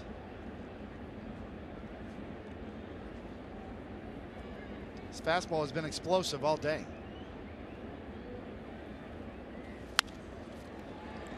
Pass to diving Ackley, fielded by Castro, covering at first, Severino, and that will do it. So you score that 4-1 as the Tigers go down in order against Luis Severino, and we'll go to the 6th, 3-0 Detroit.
Part by your Tri-Honda dealers. Hurry to your local Tri-Honda dealer for great deals on the 2016 models. That is the Detroit Athletic Club. For the first time ever, you could watch the game from that level that they added on the roof. And there are some people braving the cold temperatures up there. As Austin Romine takes a strike to start the 6th. Now the count quickly 0-2. When Meredith did her report at the beginning of the game, it was 38 degrees. It's 41 degrees right now.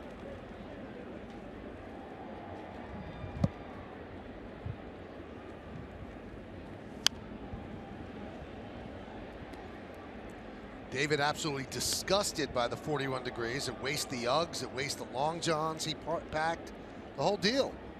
All for naught. I had my whole outfits picked out. You got the corduroy pants. I got corduroys, I got fur-lined Uggs. You know what, David? Tonight, after dinner, we'll make snow angels in the street because it's going to snow. There you go. I'm going to go out for a little walk.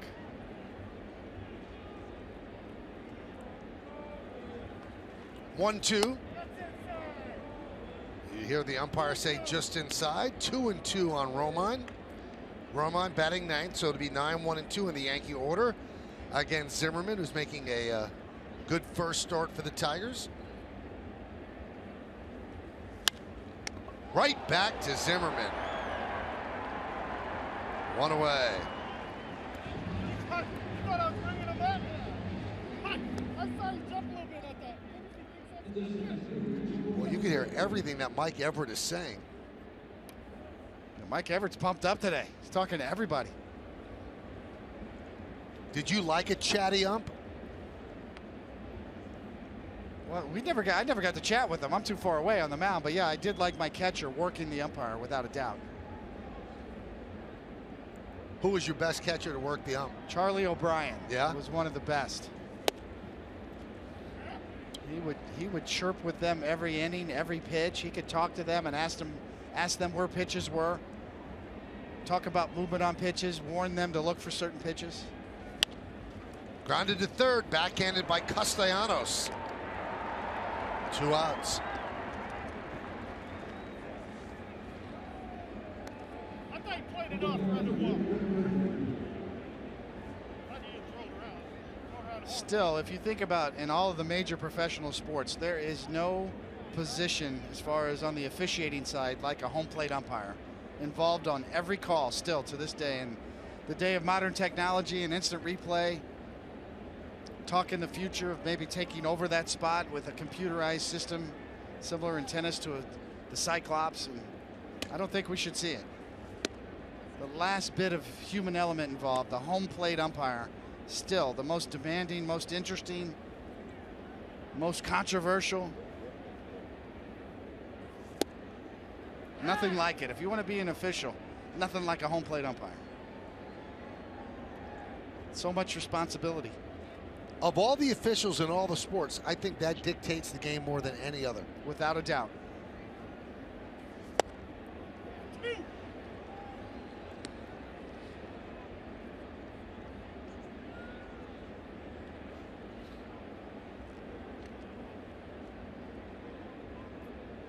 The rule book strike zone has been in the books forever, but the interpretation of that strike zone, different from umpire to umpire. 1-2.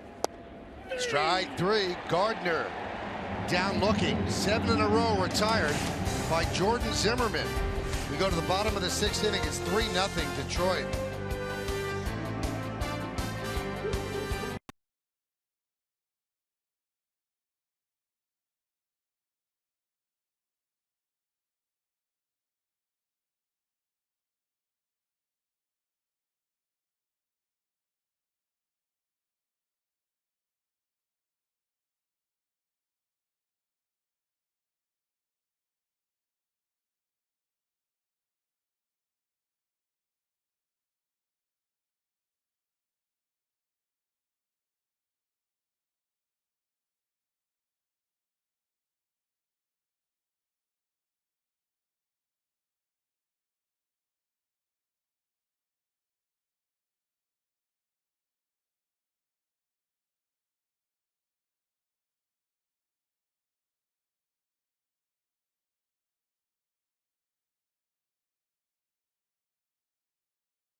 Brought to you by Fios by Verizon. Fios is not cable or wired differently. Go to getfios.com today. CC Sabathia makes his first start of the year against Mike Pelfrey. Our coverage begins at noon on Yes. That's a base hit by J.D. Martinez to start off the bottom of the 6th inning against Luis Severino. Yankees have Johnny Barbado warming in the bullpen. As Severino closing in on 100 pitches, 93 right now.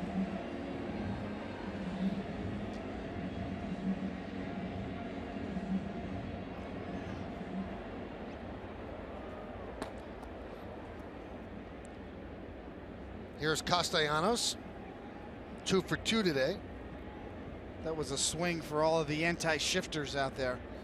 Clearly hitting it where they ain't and looking that way as the Yankees were shifted on Martinez on that last hit. Nobody home at second.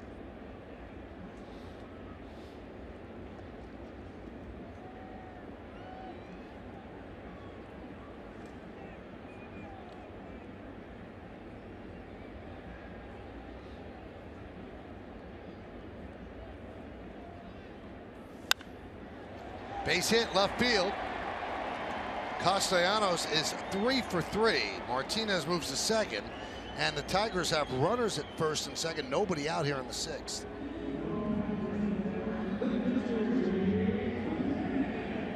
So how long will they stay with the kid? Yeah, tough start to the inning here in the 6th. First pitch swinging. Got a fastball down and out over the plate. Got the bat head out.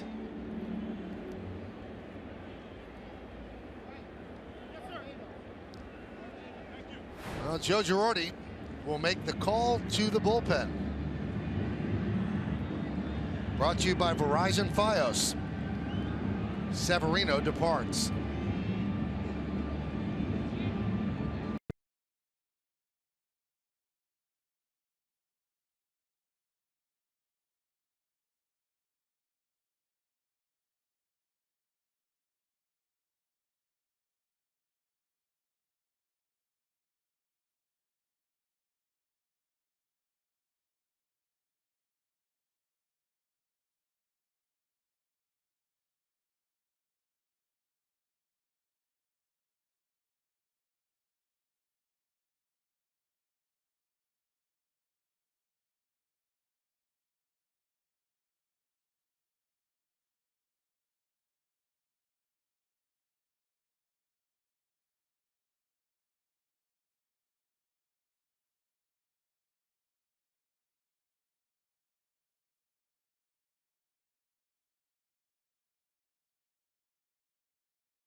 Customers can get a free season-long subscription to MLB.tv Premium. How do you do it? You go to T-Mobile.com/MLB to sign up now and catch every moment on America's fastest-growing LTE network. All right, so Severino last 5+. Yankees not getting much length out of their starters in the early going of the season, which is going to put some wear and tear on their bullpen. Their bullpen's done a good job. Johnny Barbado comes in, and he'll face James McCann with runners on first and second.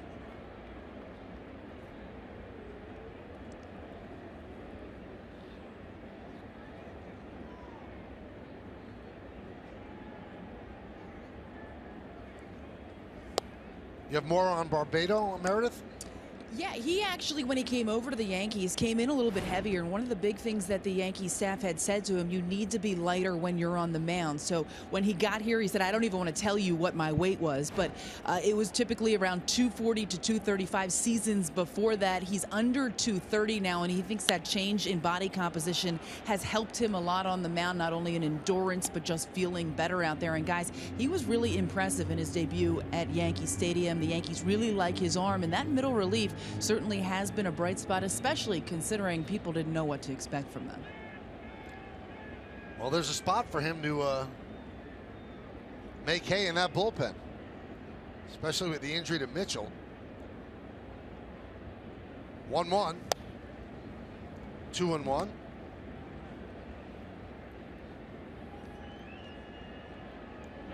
Yeah, Barbado jumped ahead of all of the members of the Scranton Shuttle from last year, headlined by Nick Rumbelow and Pender as well.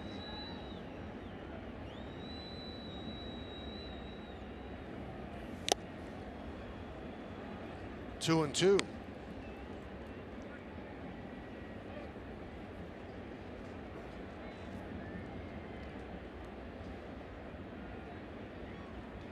Severino's got a couple of runners out there that he's responsible on, so 5+ innings right now. 10 hits given up, no walks, 5 strikeouts.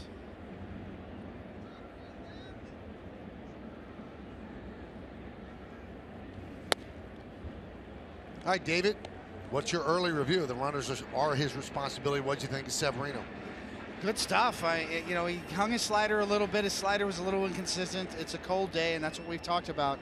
Anytime you're trying to spin the baseball on a cold day, you're going to be susceptible to not throwing it exactly where you're trying to. I'd like to see him pitch in a little more. I think it's kind of been a theme through the first time through the rotation. 3-2. Swing and a miss. Big strikeout for Barbado. Let's take a look at the good of Severino today, David. Well, he's got an explosive fastball. Loads of talent, without a doubt. Seems like, as you see, good changeup there. I thought that was his best second pitch today, but when his fastball's up in the zone, it is explosive, throwing it right by these Tiger hitters. He consistently beat them all day long with his fastball. He had trouble putting away hitters at times. It seems like, really, we talked about it with Pineda and Evaldi, that the hitters are very comfortable on the Yankee pitcher so far this first time through.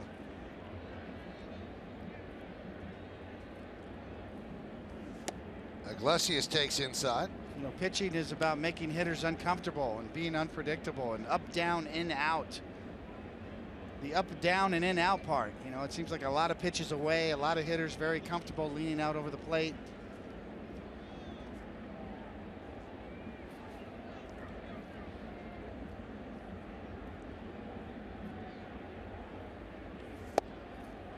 There's a strike. 1-1.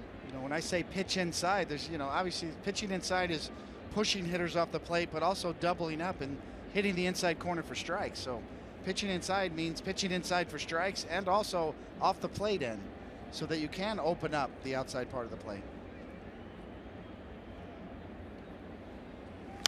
Is that hard for kids to do? Is that maybe why he's a little hesitant? It's hard to, I think it's something that's probably not practiced on as much. I know a lot of times when you're warming up in the bullpen or your side work, you're used to trying to make perfect strikes away. Down and away is probably primarily what you work on. You want your breaking stuff down and out of the zone, away. Throwing strikes on the inside corner and pitching in off the plate, something you really have to concentrate on. Sometimes good catchers can force you to do that too, can lead you that way. We saw Larry Rothschild go out on his pitcher's mound visit today, and right afterwards, Romine started calling fastballs in. You need to pitch inside more.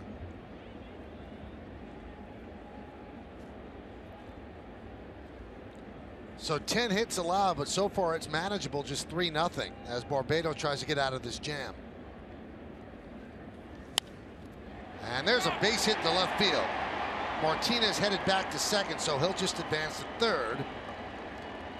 And the throw grabbed by Ackley near the pitcher's mound. So base hit for Iglesias, his second of the afternoon, and the bases are loaded for the Tigers with 1 out. We've seen these kind of swings all day from Detroit. Right-handed batters leaning down and out over the plate. It's a good lineup. This Tiger lineup is a good lineup. It's going to be a good test for Sabathia as well tomorrow.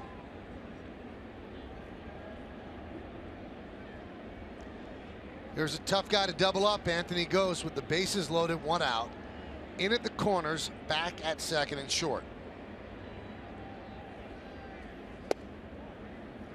There's a strike.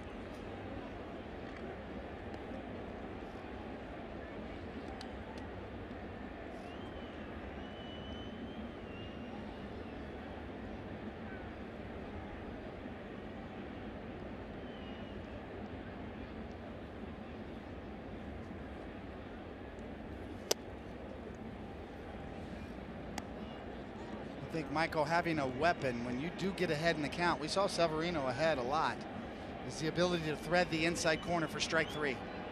One of the best I ever saw do that was Greg Maddux. Rode his fastball inside to left-handed batters all the way to the Hall of Fame.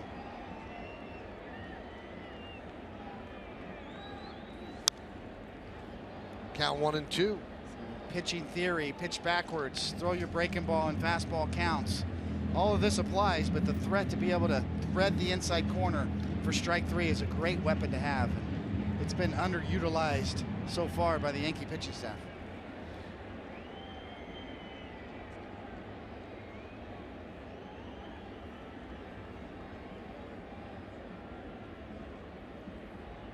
The 1-2 outside. And the reason that is, Michael, is because a lot of times when you get 2 strikes on a hitter, he's defensive.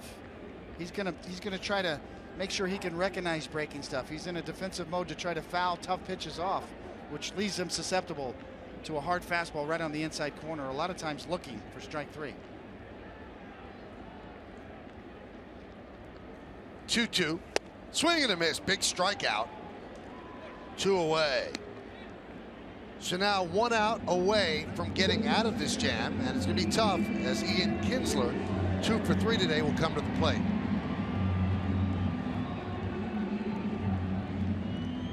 Severino, a very interested observer.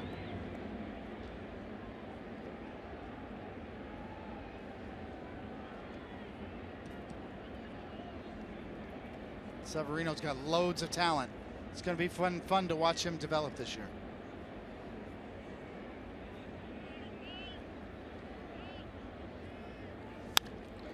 Grounded to third. Tough hop for Headley. Fires to second to get the force, and Barbado works out of the jam. For the Tigers, no runs, 3 hits, and the bases are left loaded. We go to the 7th.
Here's the pitch by Downing. Swinging. There's a drive into left center field. That ball is going to be out of here. It's gone. It's 7:15. There's a new home run champion of all time, and it's Henry Aaron. Wow. Just an amazing moment in baseball history. Henry finished with 755, eventually passed by Barry Bonds. Then you have Ruth and A-Rod. GMC scoreboard 3-0. Tigers lead the Yankees as we head to the 7th. That was on this day in 1974. And the guy who caught the ball, Tom House, who now is teaching quarterbacks how to throw. The mechanics of throwing. And he made one of the famous catches of all time. I look at those guys that came on the field. Yes, I was thinking the same thing. They're probably like 70 years old now. 65, 70 years old. It was so easy to get on the field back then. I can't imagine that happening now. Castro fouls it away, 2-2. Somebody sent me a picture on Twitter not too long ago of the Chris Chambliss home run right before, and the great call. And there were fans at Yankee Stadium sitting on the outfield wall with their legs dangling over the edge, ready to charge the field. Yeah, that doesn't happen anymore.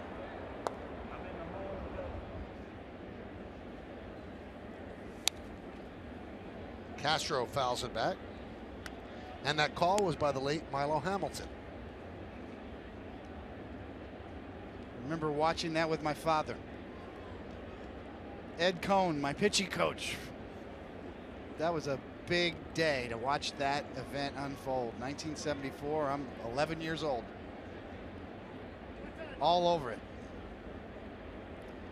One of the great thrills for me was to be able to meet Al Downing. We see him at Old Timers Day at times. What a gentleman. Incredible, incredible to talk to him about that.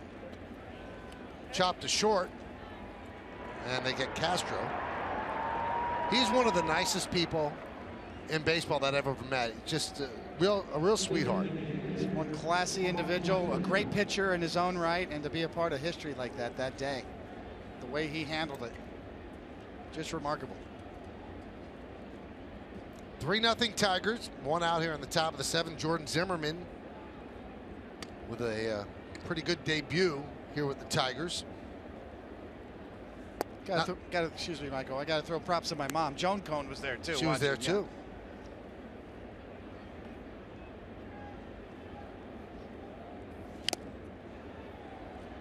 Now, after you saw that, did you go to Candlestick Park and play a little wiffle ball in the back? No doubt about it. Right to the backyard.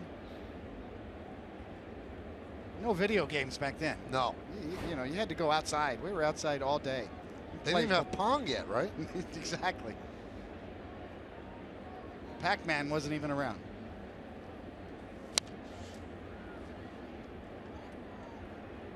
Tigers have 11 hits. And you say, wow, they probably really blowing them out. No, it's just 3-0 because 10 of the 11 hits have been singles. And the Yankees and Severino and Barbado have been able to get the big outs to keep it within striking distance. But so far, no luck against Zimmerman, just 2 hits. One of them by Mark Teixeira, the other one by Jacoby Ellsbury. Well, you called it early, Mike. It's been a good approach from the Tigers lineup. Just plain pepper almost. Fastballs away, sliders away. Severino consistently beat the entire lineup with his fastball. But they just stayed within themselves and hit the ball away. 11 hits, as you said, in the singles.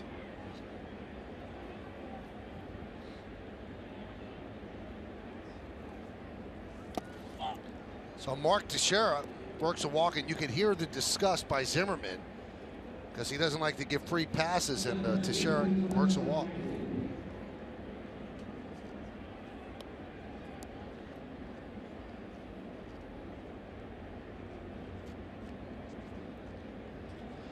That brings up Dustin Ackley. Ackley grounded to second and a fly ball to left. Lights are on here at Comerica Park.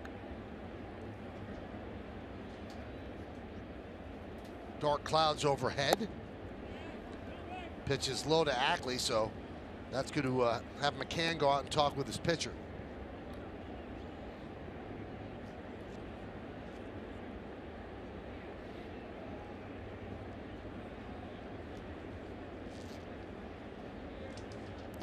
This copyrighted telecast presented by authority of the New York Yankees and may not be reproduced or retransmitted in any form, and the accounts and descriptions of this game may not be disseminated without the express written consent of the New York Yankees. That one gets past McCann, allowing Teixeira to move to second. That removes the double play, and the count goes to 2-0.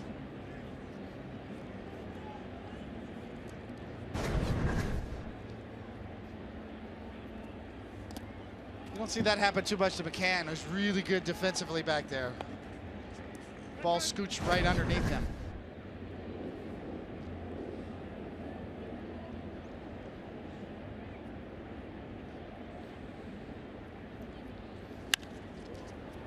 Fly ball, right center, long run for Ghost. He'll make the play.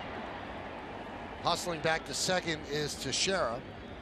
Teixeira at second is the Yankees' first base runner in scoring position today.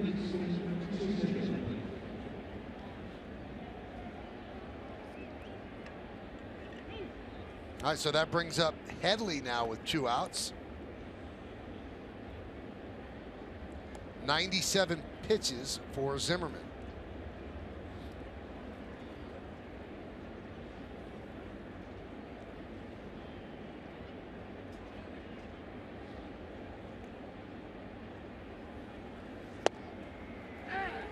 There's a strike.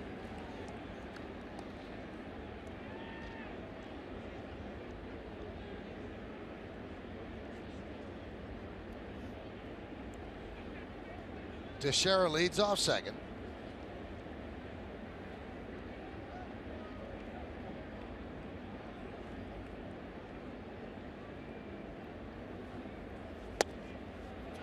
And a strike. Headley did not love that call.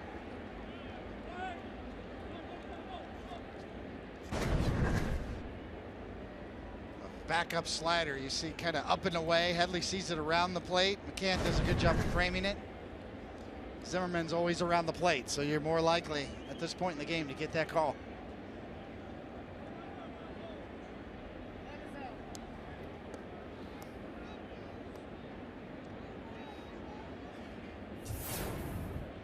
Reputation does play. It's one of the lines we used to hear in the dugout all the time. Call the game, not the name.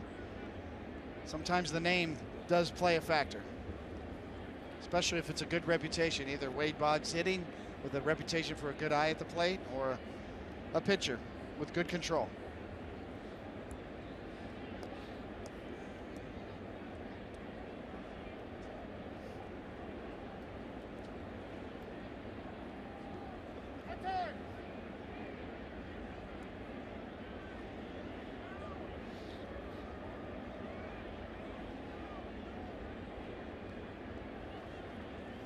Swing and a miss. Headley down on strike. Zimmerman works out of his first jam. No runs, no hits, no errors, 1 man left. The end of 6 1/2. It's 3-0 Tigers.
You get excited about Severino, but there's still a work in progress, just 11 big league starts.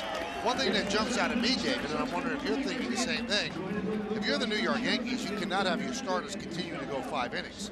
I mean, you're just going to ravage your bullpen after a while, and you're going to have that Scranton shuttle working again. You cannot get 12 outs a game out of your bullpen. Yeah, it can't go on for a long time. But, you know, you kind of expect that the first time through. It's cold weather, so you don't expect guys to be ready to come out firing, and there are extra guys in the bullpen.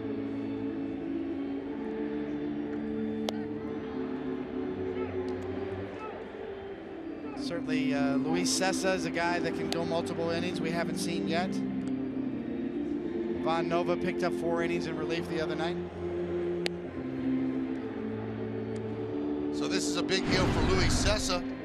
It's his major league debut. You see his numbers in the minors last year. And the Yankees actually got Cessa from the Tigers in the Justin Wilson deal. And Cessa, there is the deal, along with Chad Green. Cessa was one of the pitchers that the New York Mets sent to the Tigers in the Yoenis Cespedes deal. So we'll see how he does in his first big league outing. And David, we saw him in spring training. He's impressive. He's got some stuff. He really does. A converted position player. So relatively new at this pitching thing, although he's taken to it quite nicely. Low to mid-90s fastball, a changeup that's really good that he throws to both righties and lefties, and also a pretty good hook to go with it. So the command of all of those pitches and pretty decent mechanics, for, as I said, for a guy who hasn't been pitching that long, really impressed the Yankees. And I guess he would be probably your 7th starter. He's more of a starter, but he's so needed right now. He's in the bullpen. But I'd say Nova's your 6th starter right now. Cessa's probably your 7th starter. See the GMC scoreboard with the Tigers up 3-0 here at Comerica Park. And he's going to get a test. He's going to get Upton, Cabrera, and Victor Martinez. So the youngster deals. 0-1. Boy, Upton does a lot of swinging and missing. Up in the zone. He's had trouble catching up to fastballs above the belt.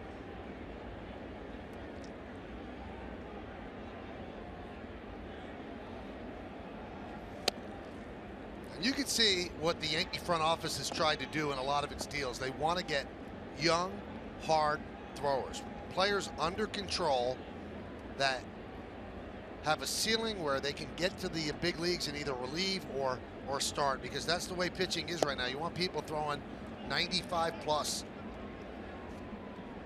Well, this was a trade in the offseason that raised some eyebrows because Justin Wilson was so valuable for the Yankees last year, hard throwing lefty, but Brian Cashman, the Yankees GM, just said, we don't have any depth. We need to get some more arms in here, guys that can start.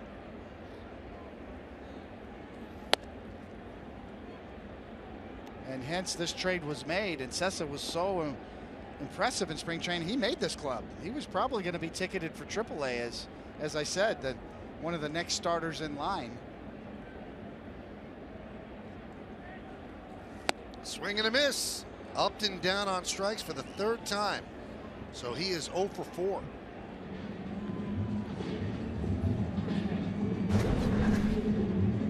Right on Bayou.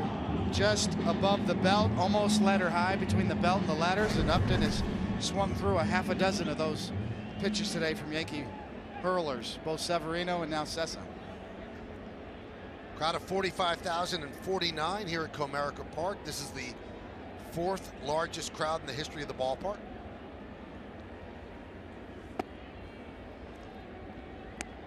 Count 1-0.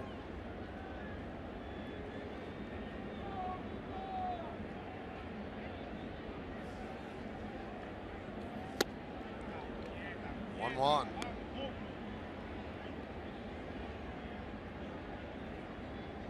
Could hear Cabrera scolding himself in Spanish. Don't know what he said. I do. You do.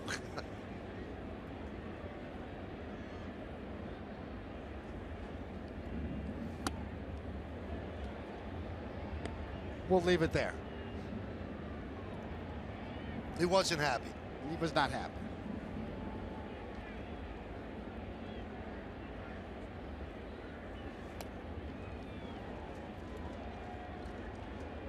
But a real memorable day for Luis Cessa to come right in here on opening day and chew through this part of the order. And here is Miguel Cabrera. He just struck out Justin Upton. Now you got a 3-run count on a Hall of Fame hitter. And Cessa deals. Driven out to deep right field. Going back, Hicks, track, wall, see ya. Home run for Cabrera. It's 4-0 Tigers.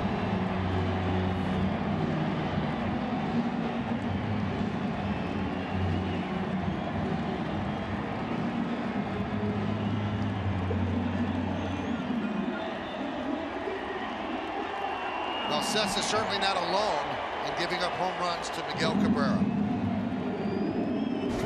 Well, this is what makes Cabrera so special, to be able to drive pitches out the other way. He hits home runs all over the field on a 3-1 pitch. Out over the plate and up. That is what Cabrera is thinking. And you talk about mechanically perfect on how to hit a baseball the other way. Stay behind a fastball, drive it with authority out to the opposite field. That is textbook. Nobody does it better. Victor Martinez takes a strike. Victor is 0 for 3 today. Shift is on. 3 infielders on the right side.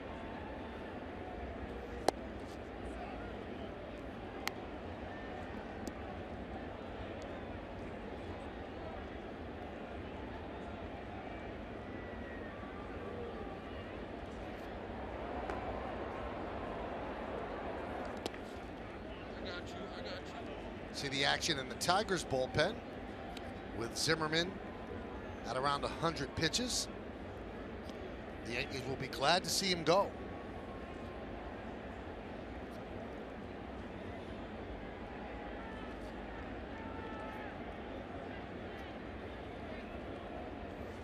It's outside. 3-1. So Sessa's right around 94, 93 miles an hour with his four-seamer.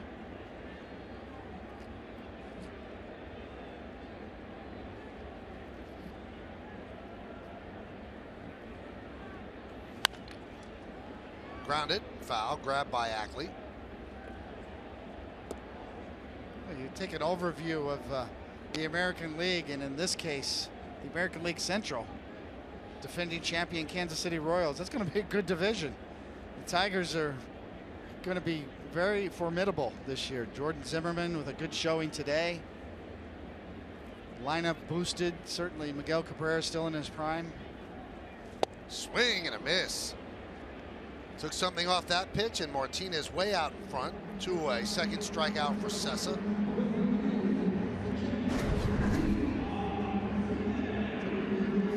Good looking breaking ball right over the top. Excellent depth.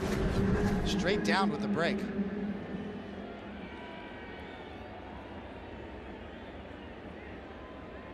Victor Martinez followed by J.D. Martinez.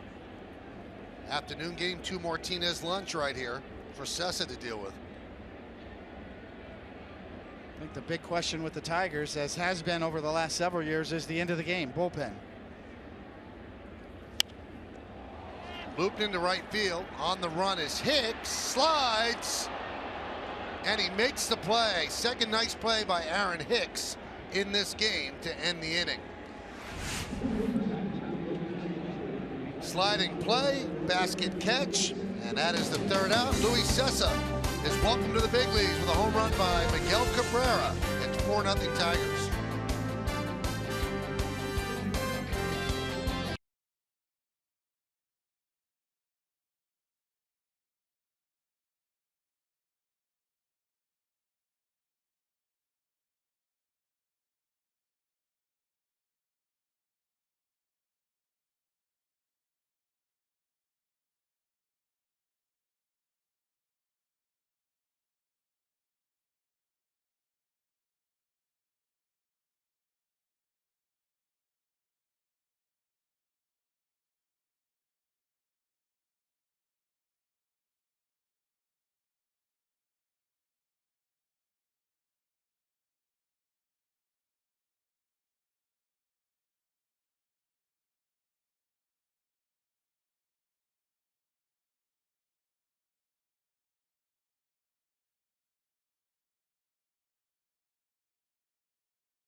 bottom of the 7th inning. We'll take a look at it on Yesmo, brought to you by your Mercedes-Benz Tri-State dealer.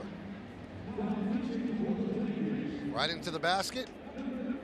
Taking a hit away from J.D. Martinez. But the Yankees are running out of time. They're down 4-0 as we go to the 8th inning. And the new pitcher for the Tigers is a former Yankee, Justin Wilson. Hicks with a little snow cone on an icy day. Excellent play, though. Hyundai scoreboard, 4-0 Tigers. Here is Gregorius. Swings at the first pitch and pops it up. One away.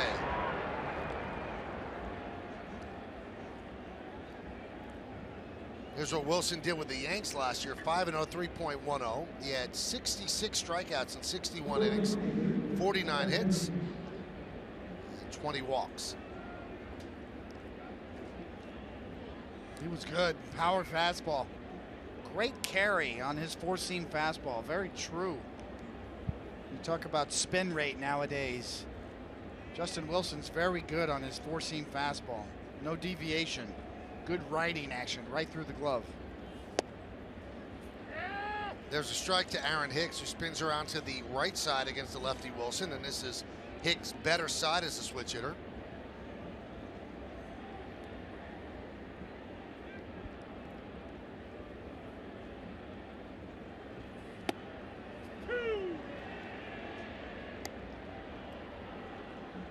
Big curveball. I don't even know if we saw very many of those last year. Justin Wilson threw fastball after fastball very effectively for the Yankees. Looks like he's trying to mix it up now, a little wrinkle with a curveball. Did he go? Yes, he did. And he's down on strikes. Yankee offense practically non-existent today. This is what we remember last year from Justin Wilson with the Yankees, is that good hard fastball working up the ladder.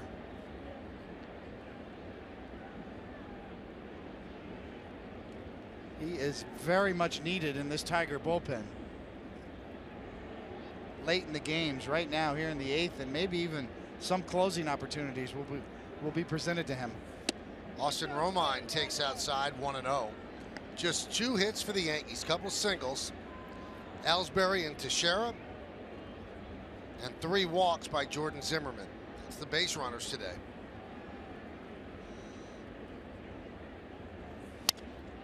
Line foul. Sounded like he broke his bat. He did.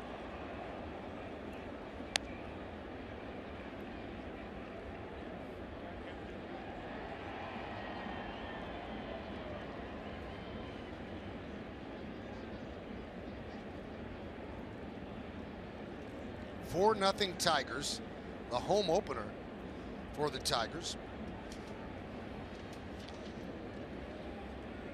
And the Tigers have the longest active win streak in home openers. They've won 7 in a row. Starting the streak 2009.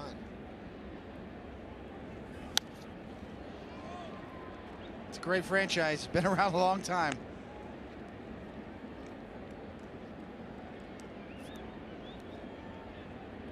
You know, I'm a big fan of the Yankee uniform. I think the Tigers uniform, boy, right up there. That classic D, simple hat, those classic white uniforms. It's a fantastic look. Everybody listed toward the third base side, thinking that was a call, strike 3. But Mike Everett said nope. A little bit low. 2 balls, 2 strikes, 2 outs. Romine, the number 9 hitter, he's 0 for 2 in the game. And he's worked the count full.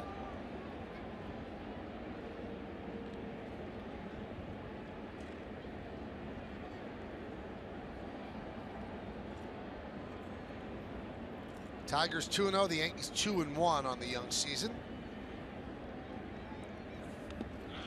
And Romine works a walk. So a 2-out walk for Austin Romine. That'll bring up Jacoby Ellsbury. Not sure what that was. 89 miles an hour. Wilson tried to break out a changeup or a 4-0 lead. I'm not sure. I mean, unless he just lawn darted it. right in front of home plate at 89 miles an hour. Not sure what happened there.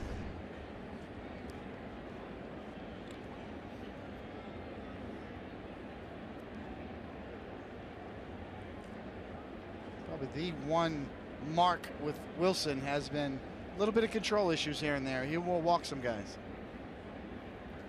There's Ellsbury. Check swing and grounded foul. Joe Espada with the play. And he'll make a friend and run it to the crowd.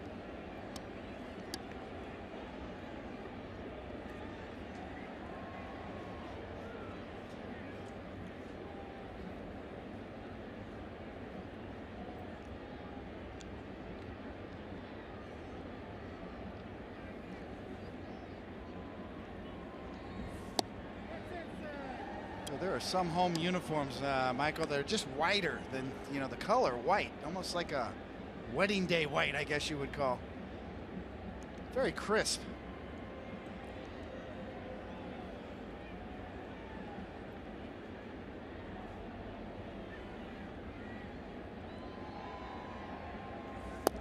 You know what team has a beautiful white home uniform? The Dodgers.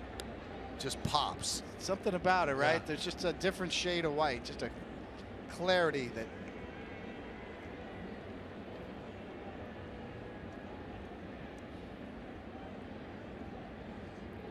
Some uniforms just don't change. They don't go out of style. Fouled away, and the count 2-2 on Ellsbury. Mark Lowe is up in the bullpen.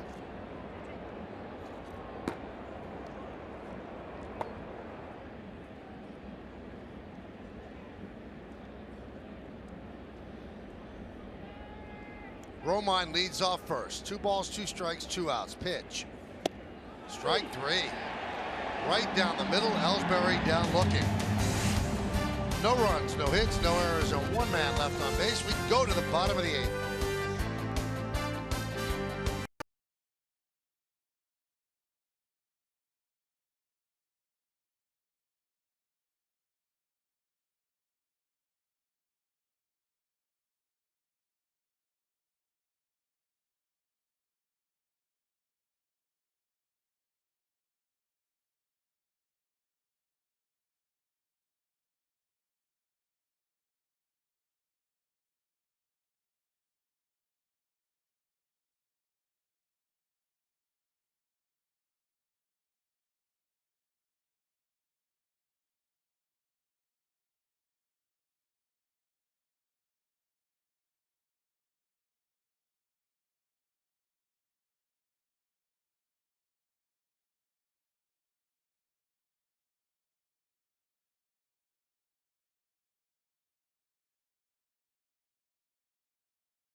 Tigers. Coverage will start at noon with Audi batting practice today and the Chevy pregame show. Then catch the first pitch shortly after 1. It's all right here on Yes and streaming live on Fox Sports Go. Now, Fox Sports Go is only available to DirecTV, Optimum, and Time Warner Cable subscribers. All right, we go to the bottom of the 8th inning. It's been all Tigers 4-0. Nick Castellanos leads off against Luis Cessa. And the count 1-0. Castellanos had a good home opener, 3 for 3.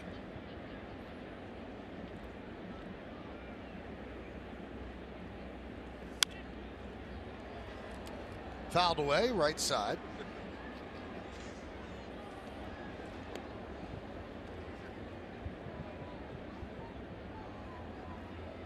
So we've been pronouncing his name wrong for about 2-3 years now. It is Castellanos, yes. Not Castellanos. He's made it a point. Castellanos.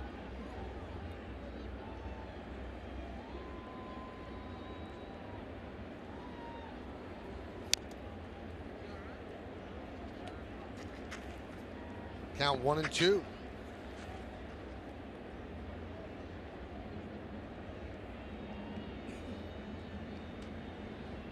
Quite a day for Mr. Castellanos today.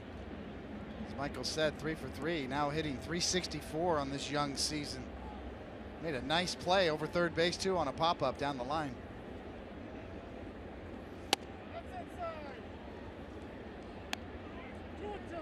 There's Nova. This is just a throw day for Nova after those 4 innings.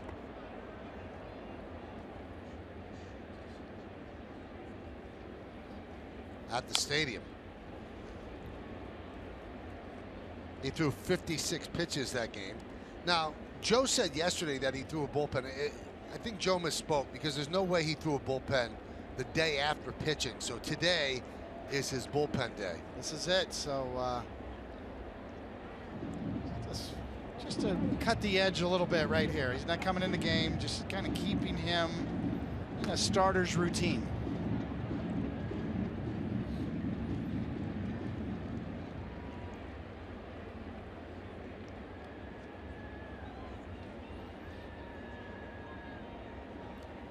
The 2-2.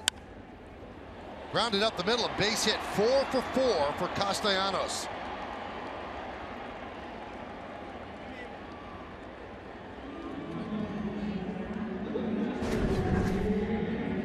We've seen a lot of these swings today, reaching, lunging.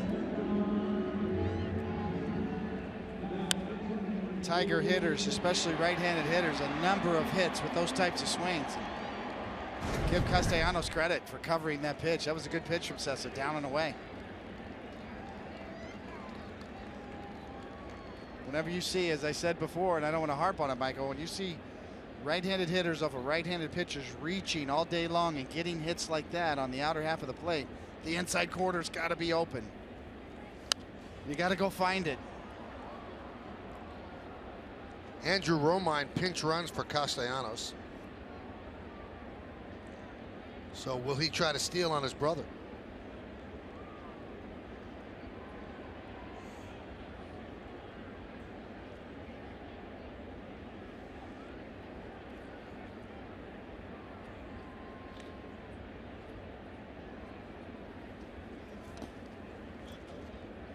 Blocked by Austin, and the count 1-1.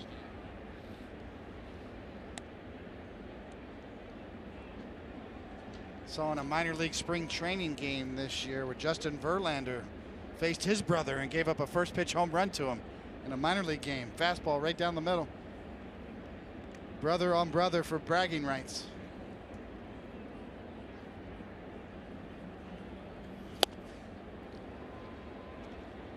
Count 1-2.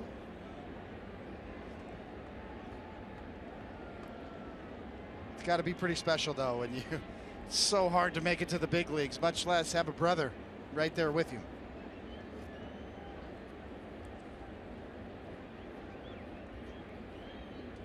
Got to be some proud parents.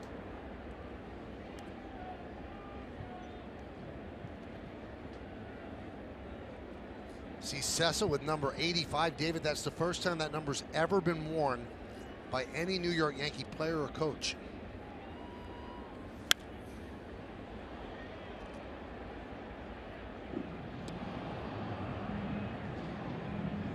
You got to dabble in numbers like that when you have that many numbers retired. That's true. It was a good year, 1985. I'll have the 85 Lafitte. Maybe we'll have that for dinner tonight. You bring your ATM card? Maybe a little young for wine on the Bordeaux side.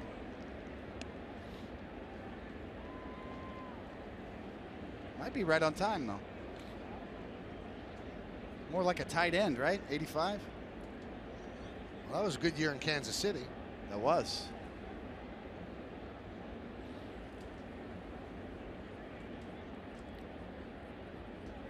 Two-two. Just missed outside.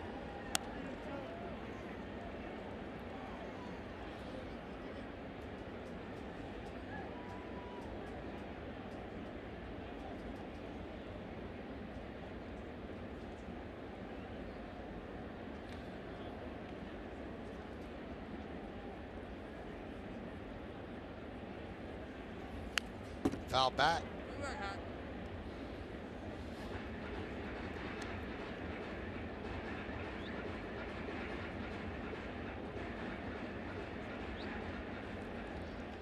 McCann is 1 for 3, 2 strikeouts, an infield single into the hole at short.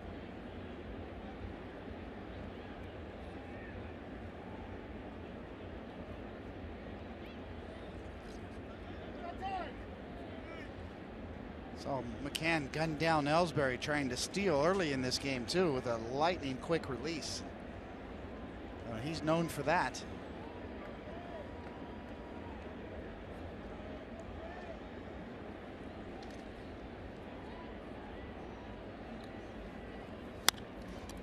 Grounded to third.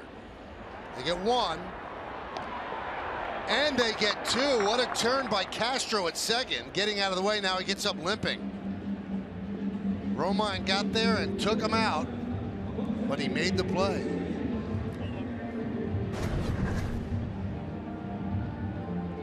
Romine with a great secondary lead, 3 bounce steps, and he's all over Castro. But I saw this early. That's a clean slide. He's down and then pops back up. Nothing wrong with that slide. The key is to get down on the ground early, and he does, and then pops up. Nothing wrong with that at all. That's a clean slide. I think give Romine credit. His secondary lead got him a little closer to second base and a good jump to get there quicker. As Castro tries to pop up first. Well, they're going to challenge this play to see if he touched second base. So Brad Ausmus asked the home plate umpire if they would take a look, and they're going to do just that. Did he touch second base?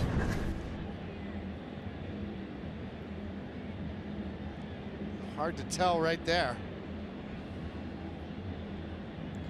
Well, no matter what, the out is made at first because they did get that out. But let's see if Castro touched the base for the force. Yes, this is part of the rule change as well. You know, no more neighborhood. No more neighborhood plays at second.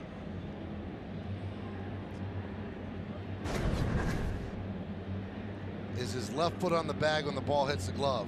Yeah, I think it is.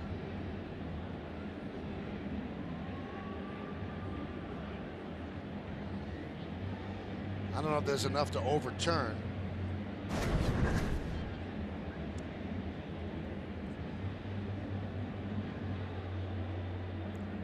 Now Castro, a shortstop by trade, and was transitioned over to second by the Cubs with 2 months left in the season. And they always say the toughest thing to do is on the double play, because now you can't see the runner. As a shortstop, you see the runner right in front of you. And that was a little bit of an awkward turn by Castro, but he did get the ball off the turn. Yeah, it really was. We've heard Willie Randolph talk about using the bag as protection. So in theory, the second baseman would field the ball and be right behind the bag as opposed to in front of the bag, where Castro found himself. Now sometimes the throw will take you away from using the bag as protection. I'm not quite sure if that throw did that. But right now it's under review, and they're taking a look to see if he in fact touched second base to get the force.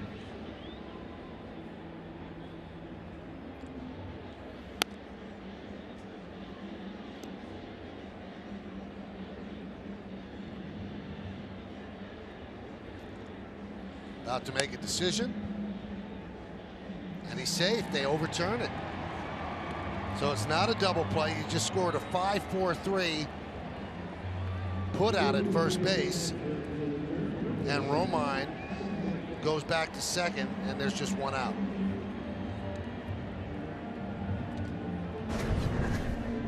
One last look, and from that angle, as the play unfolded, it did look like he was in front of the bag.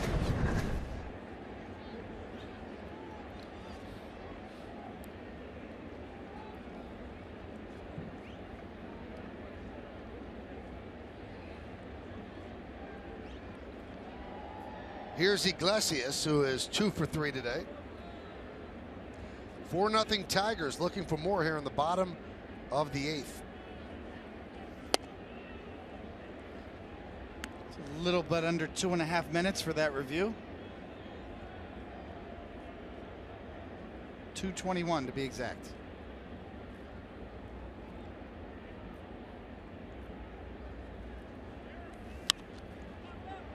Popped up. Gregorius calls off Headley, makes the play in foul territory for the second out.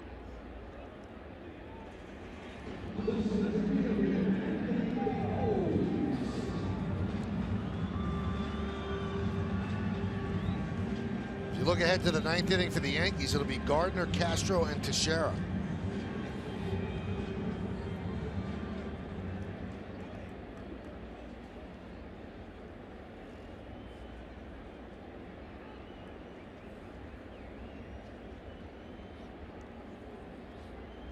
Here's Anthony Gose.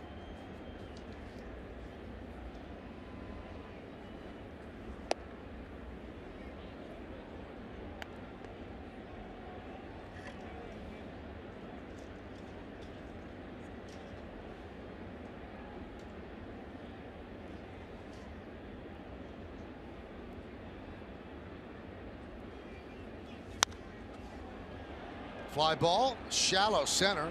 On the run is Ellsbury. He's there. That'll do it. No runs, a hit, no errors, and one man left on base. Last licks coming up for the Yankees. Can they rally?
After the last out for the WB Mason postgame.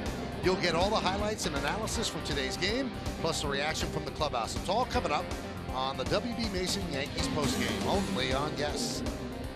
All right, Andrew Romine pinch ran for Castellano, so he takes over at third base. And a new pitcher for the Tigers is Kyle Ryan. 6 starts last year, 16 games in all. Perhaps too many walks there, as the Yankees will try to rally from a 4-0 deficit. It'll be Gardner, Castro, and Teixeira.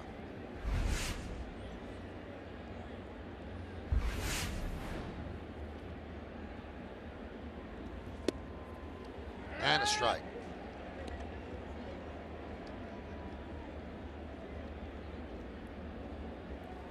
Kyle Ryan, the lefty, another one of the Tommy John victims, fully recovered now from his surgery in 2014.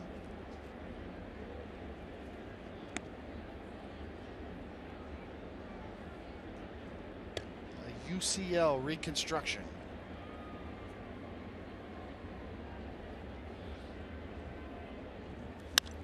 There's a base hit in the center field for Gardner. So the Yankees get the leadoff batter on.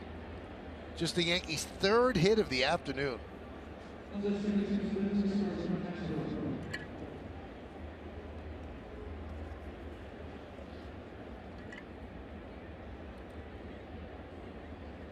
And that brings up Castro.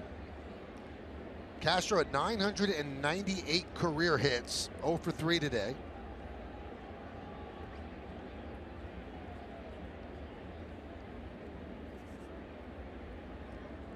Francisco Rodriguez warming up.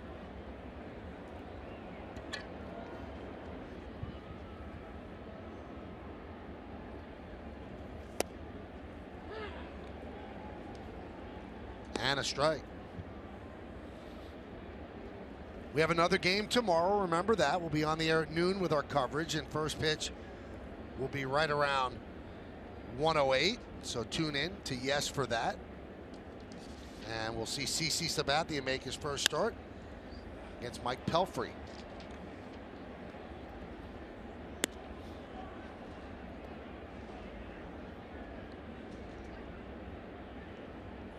The Yankees would love to be able to force Detroit's hand here and get K-Rod in this game.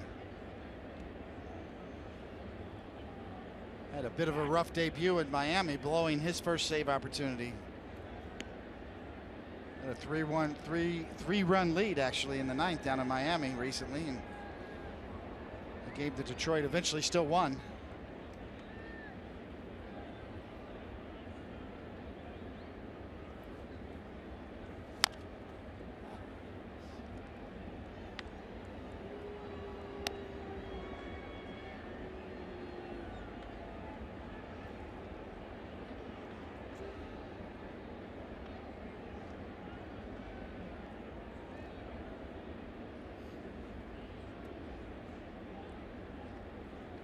Now in the next game against the Marlins, K-Rod did get his first save of the season.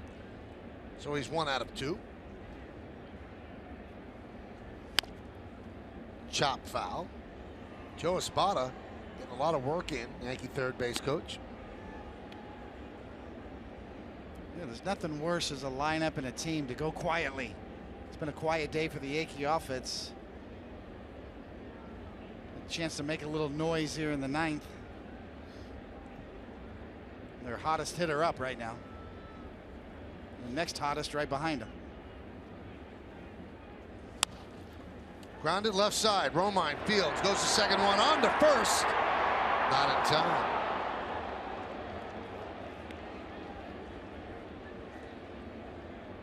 So Castro replaces Gardner at first. Now there's 1 out. A good pitch by Ryan down. Got Castro to chase. Looked like it was going to be a double play, just a little too softly hit, and all the way around the horn, wasn't in time.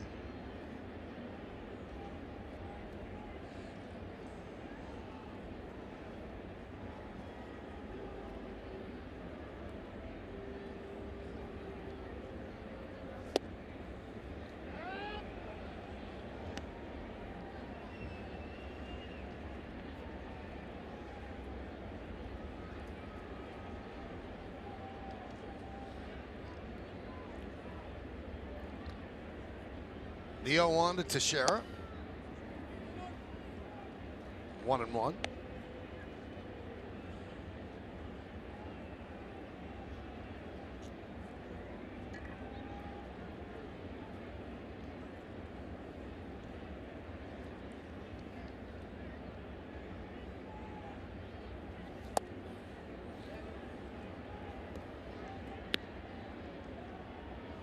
So we noted in spring training that there's Yogi. Will be with the Yankees all season long in the former number 8 on the left sleeve. Nice reminder, great tribute. Only the Yankees do that as well as anybody. That one is drilled to left field. Is it going to be fair? No, it hooks foul into the seats.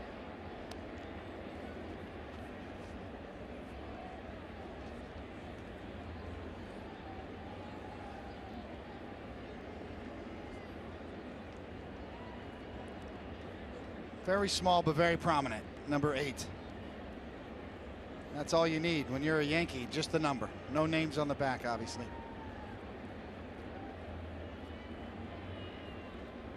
Teixeira 1 for 2 with a walk. The 2-2 pitch. Strike 3. Teixeira down looking. Yankees down to their final out. No doubt about it. Teixeira's got a great eye, but that got a lot of plate. Well, the Yankees will send up Carlos Beltran to pinch hit for Dustin Ackley.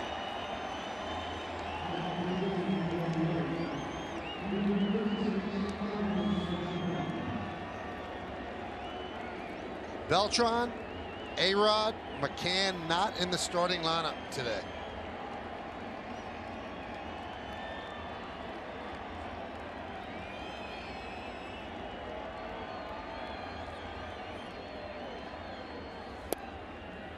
Strike.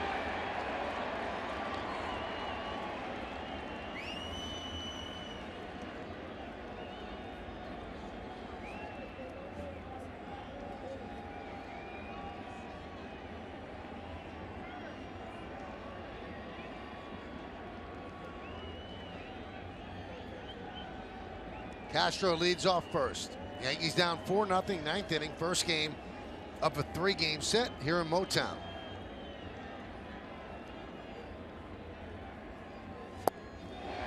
Now they're down to their final strike.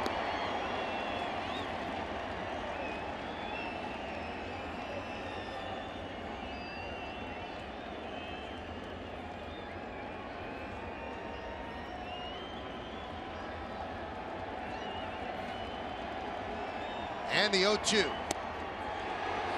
just misses outside.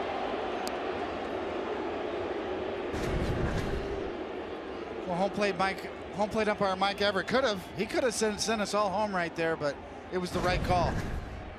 Broke around the plate.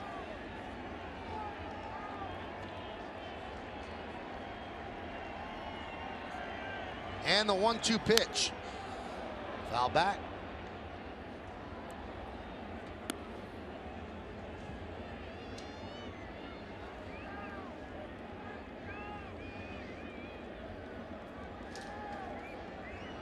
Yankees have managed 3 hits in their first road game of the year. Left 4 runners on base. Strike 3, Beltran down looking, and the Tigers win their home opener by a score of 4-0. For the Yankees in the ninth, no runs a hit, no errors, and 1 man left on base. Tigers are now 3-0, while the Yankees drop to 2-2. The Yankees couldn't do anything offensively against Jordan Zimmerman, and then a couple of guys out of the Tiger bullpen as well. We throw back to the studio now as the guys will set up the rest of the day.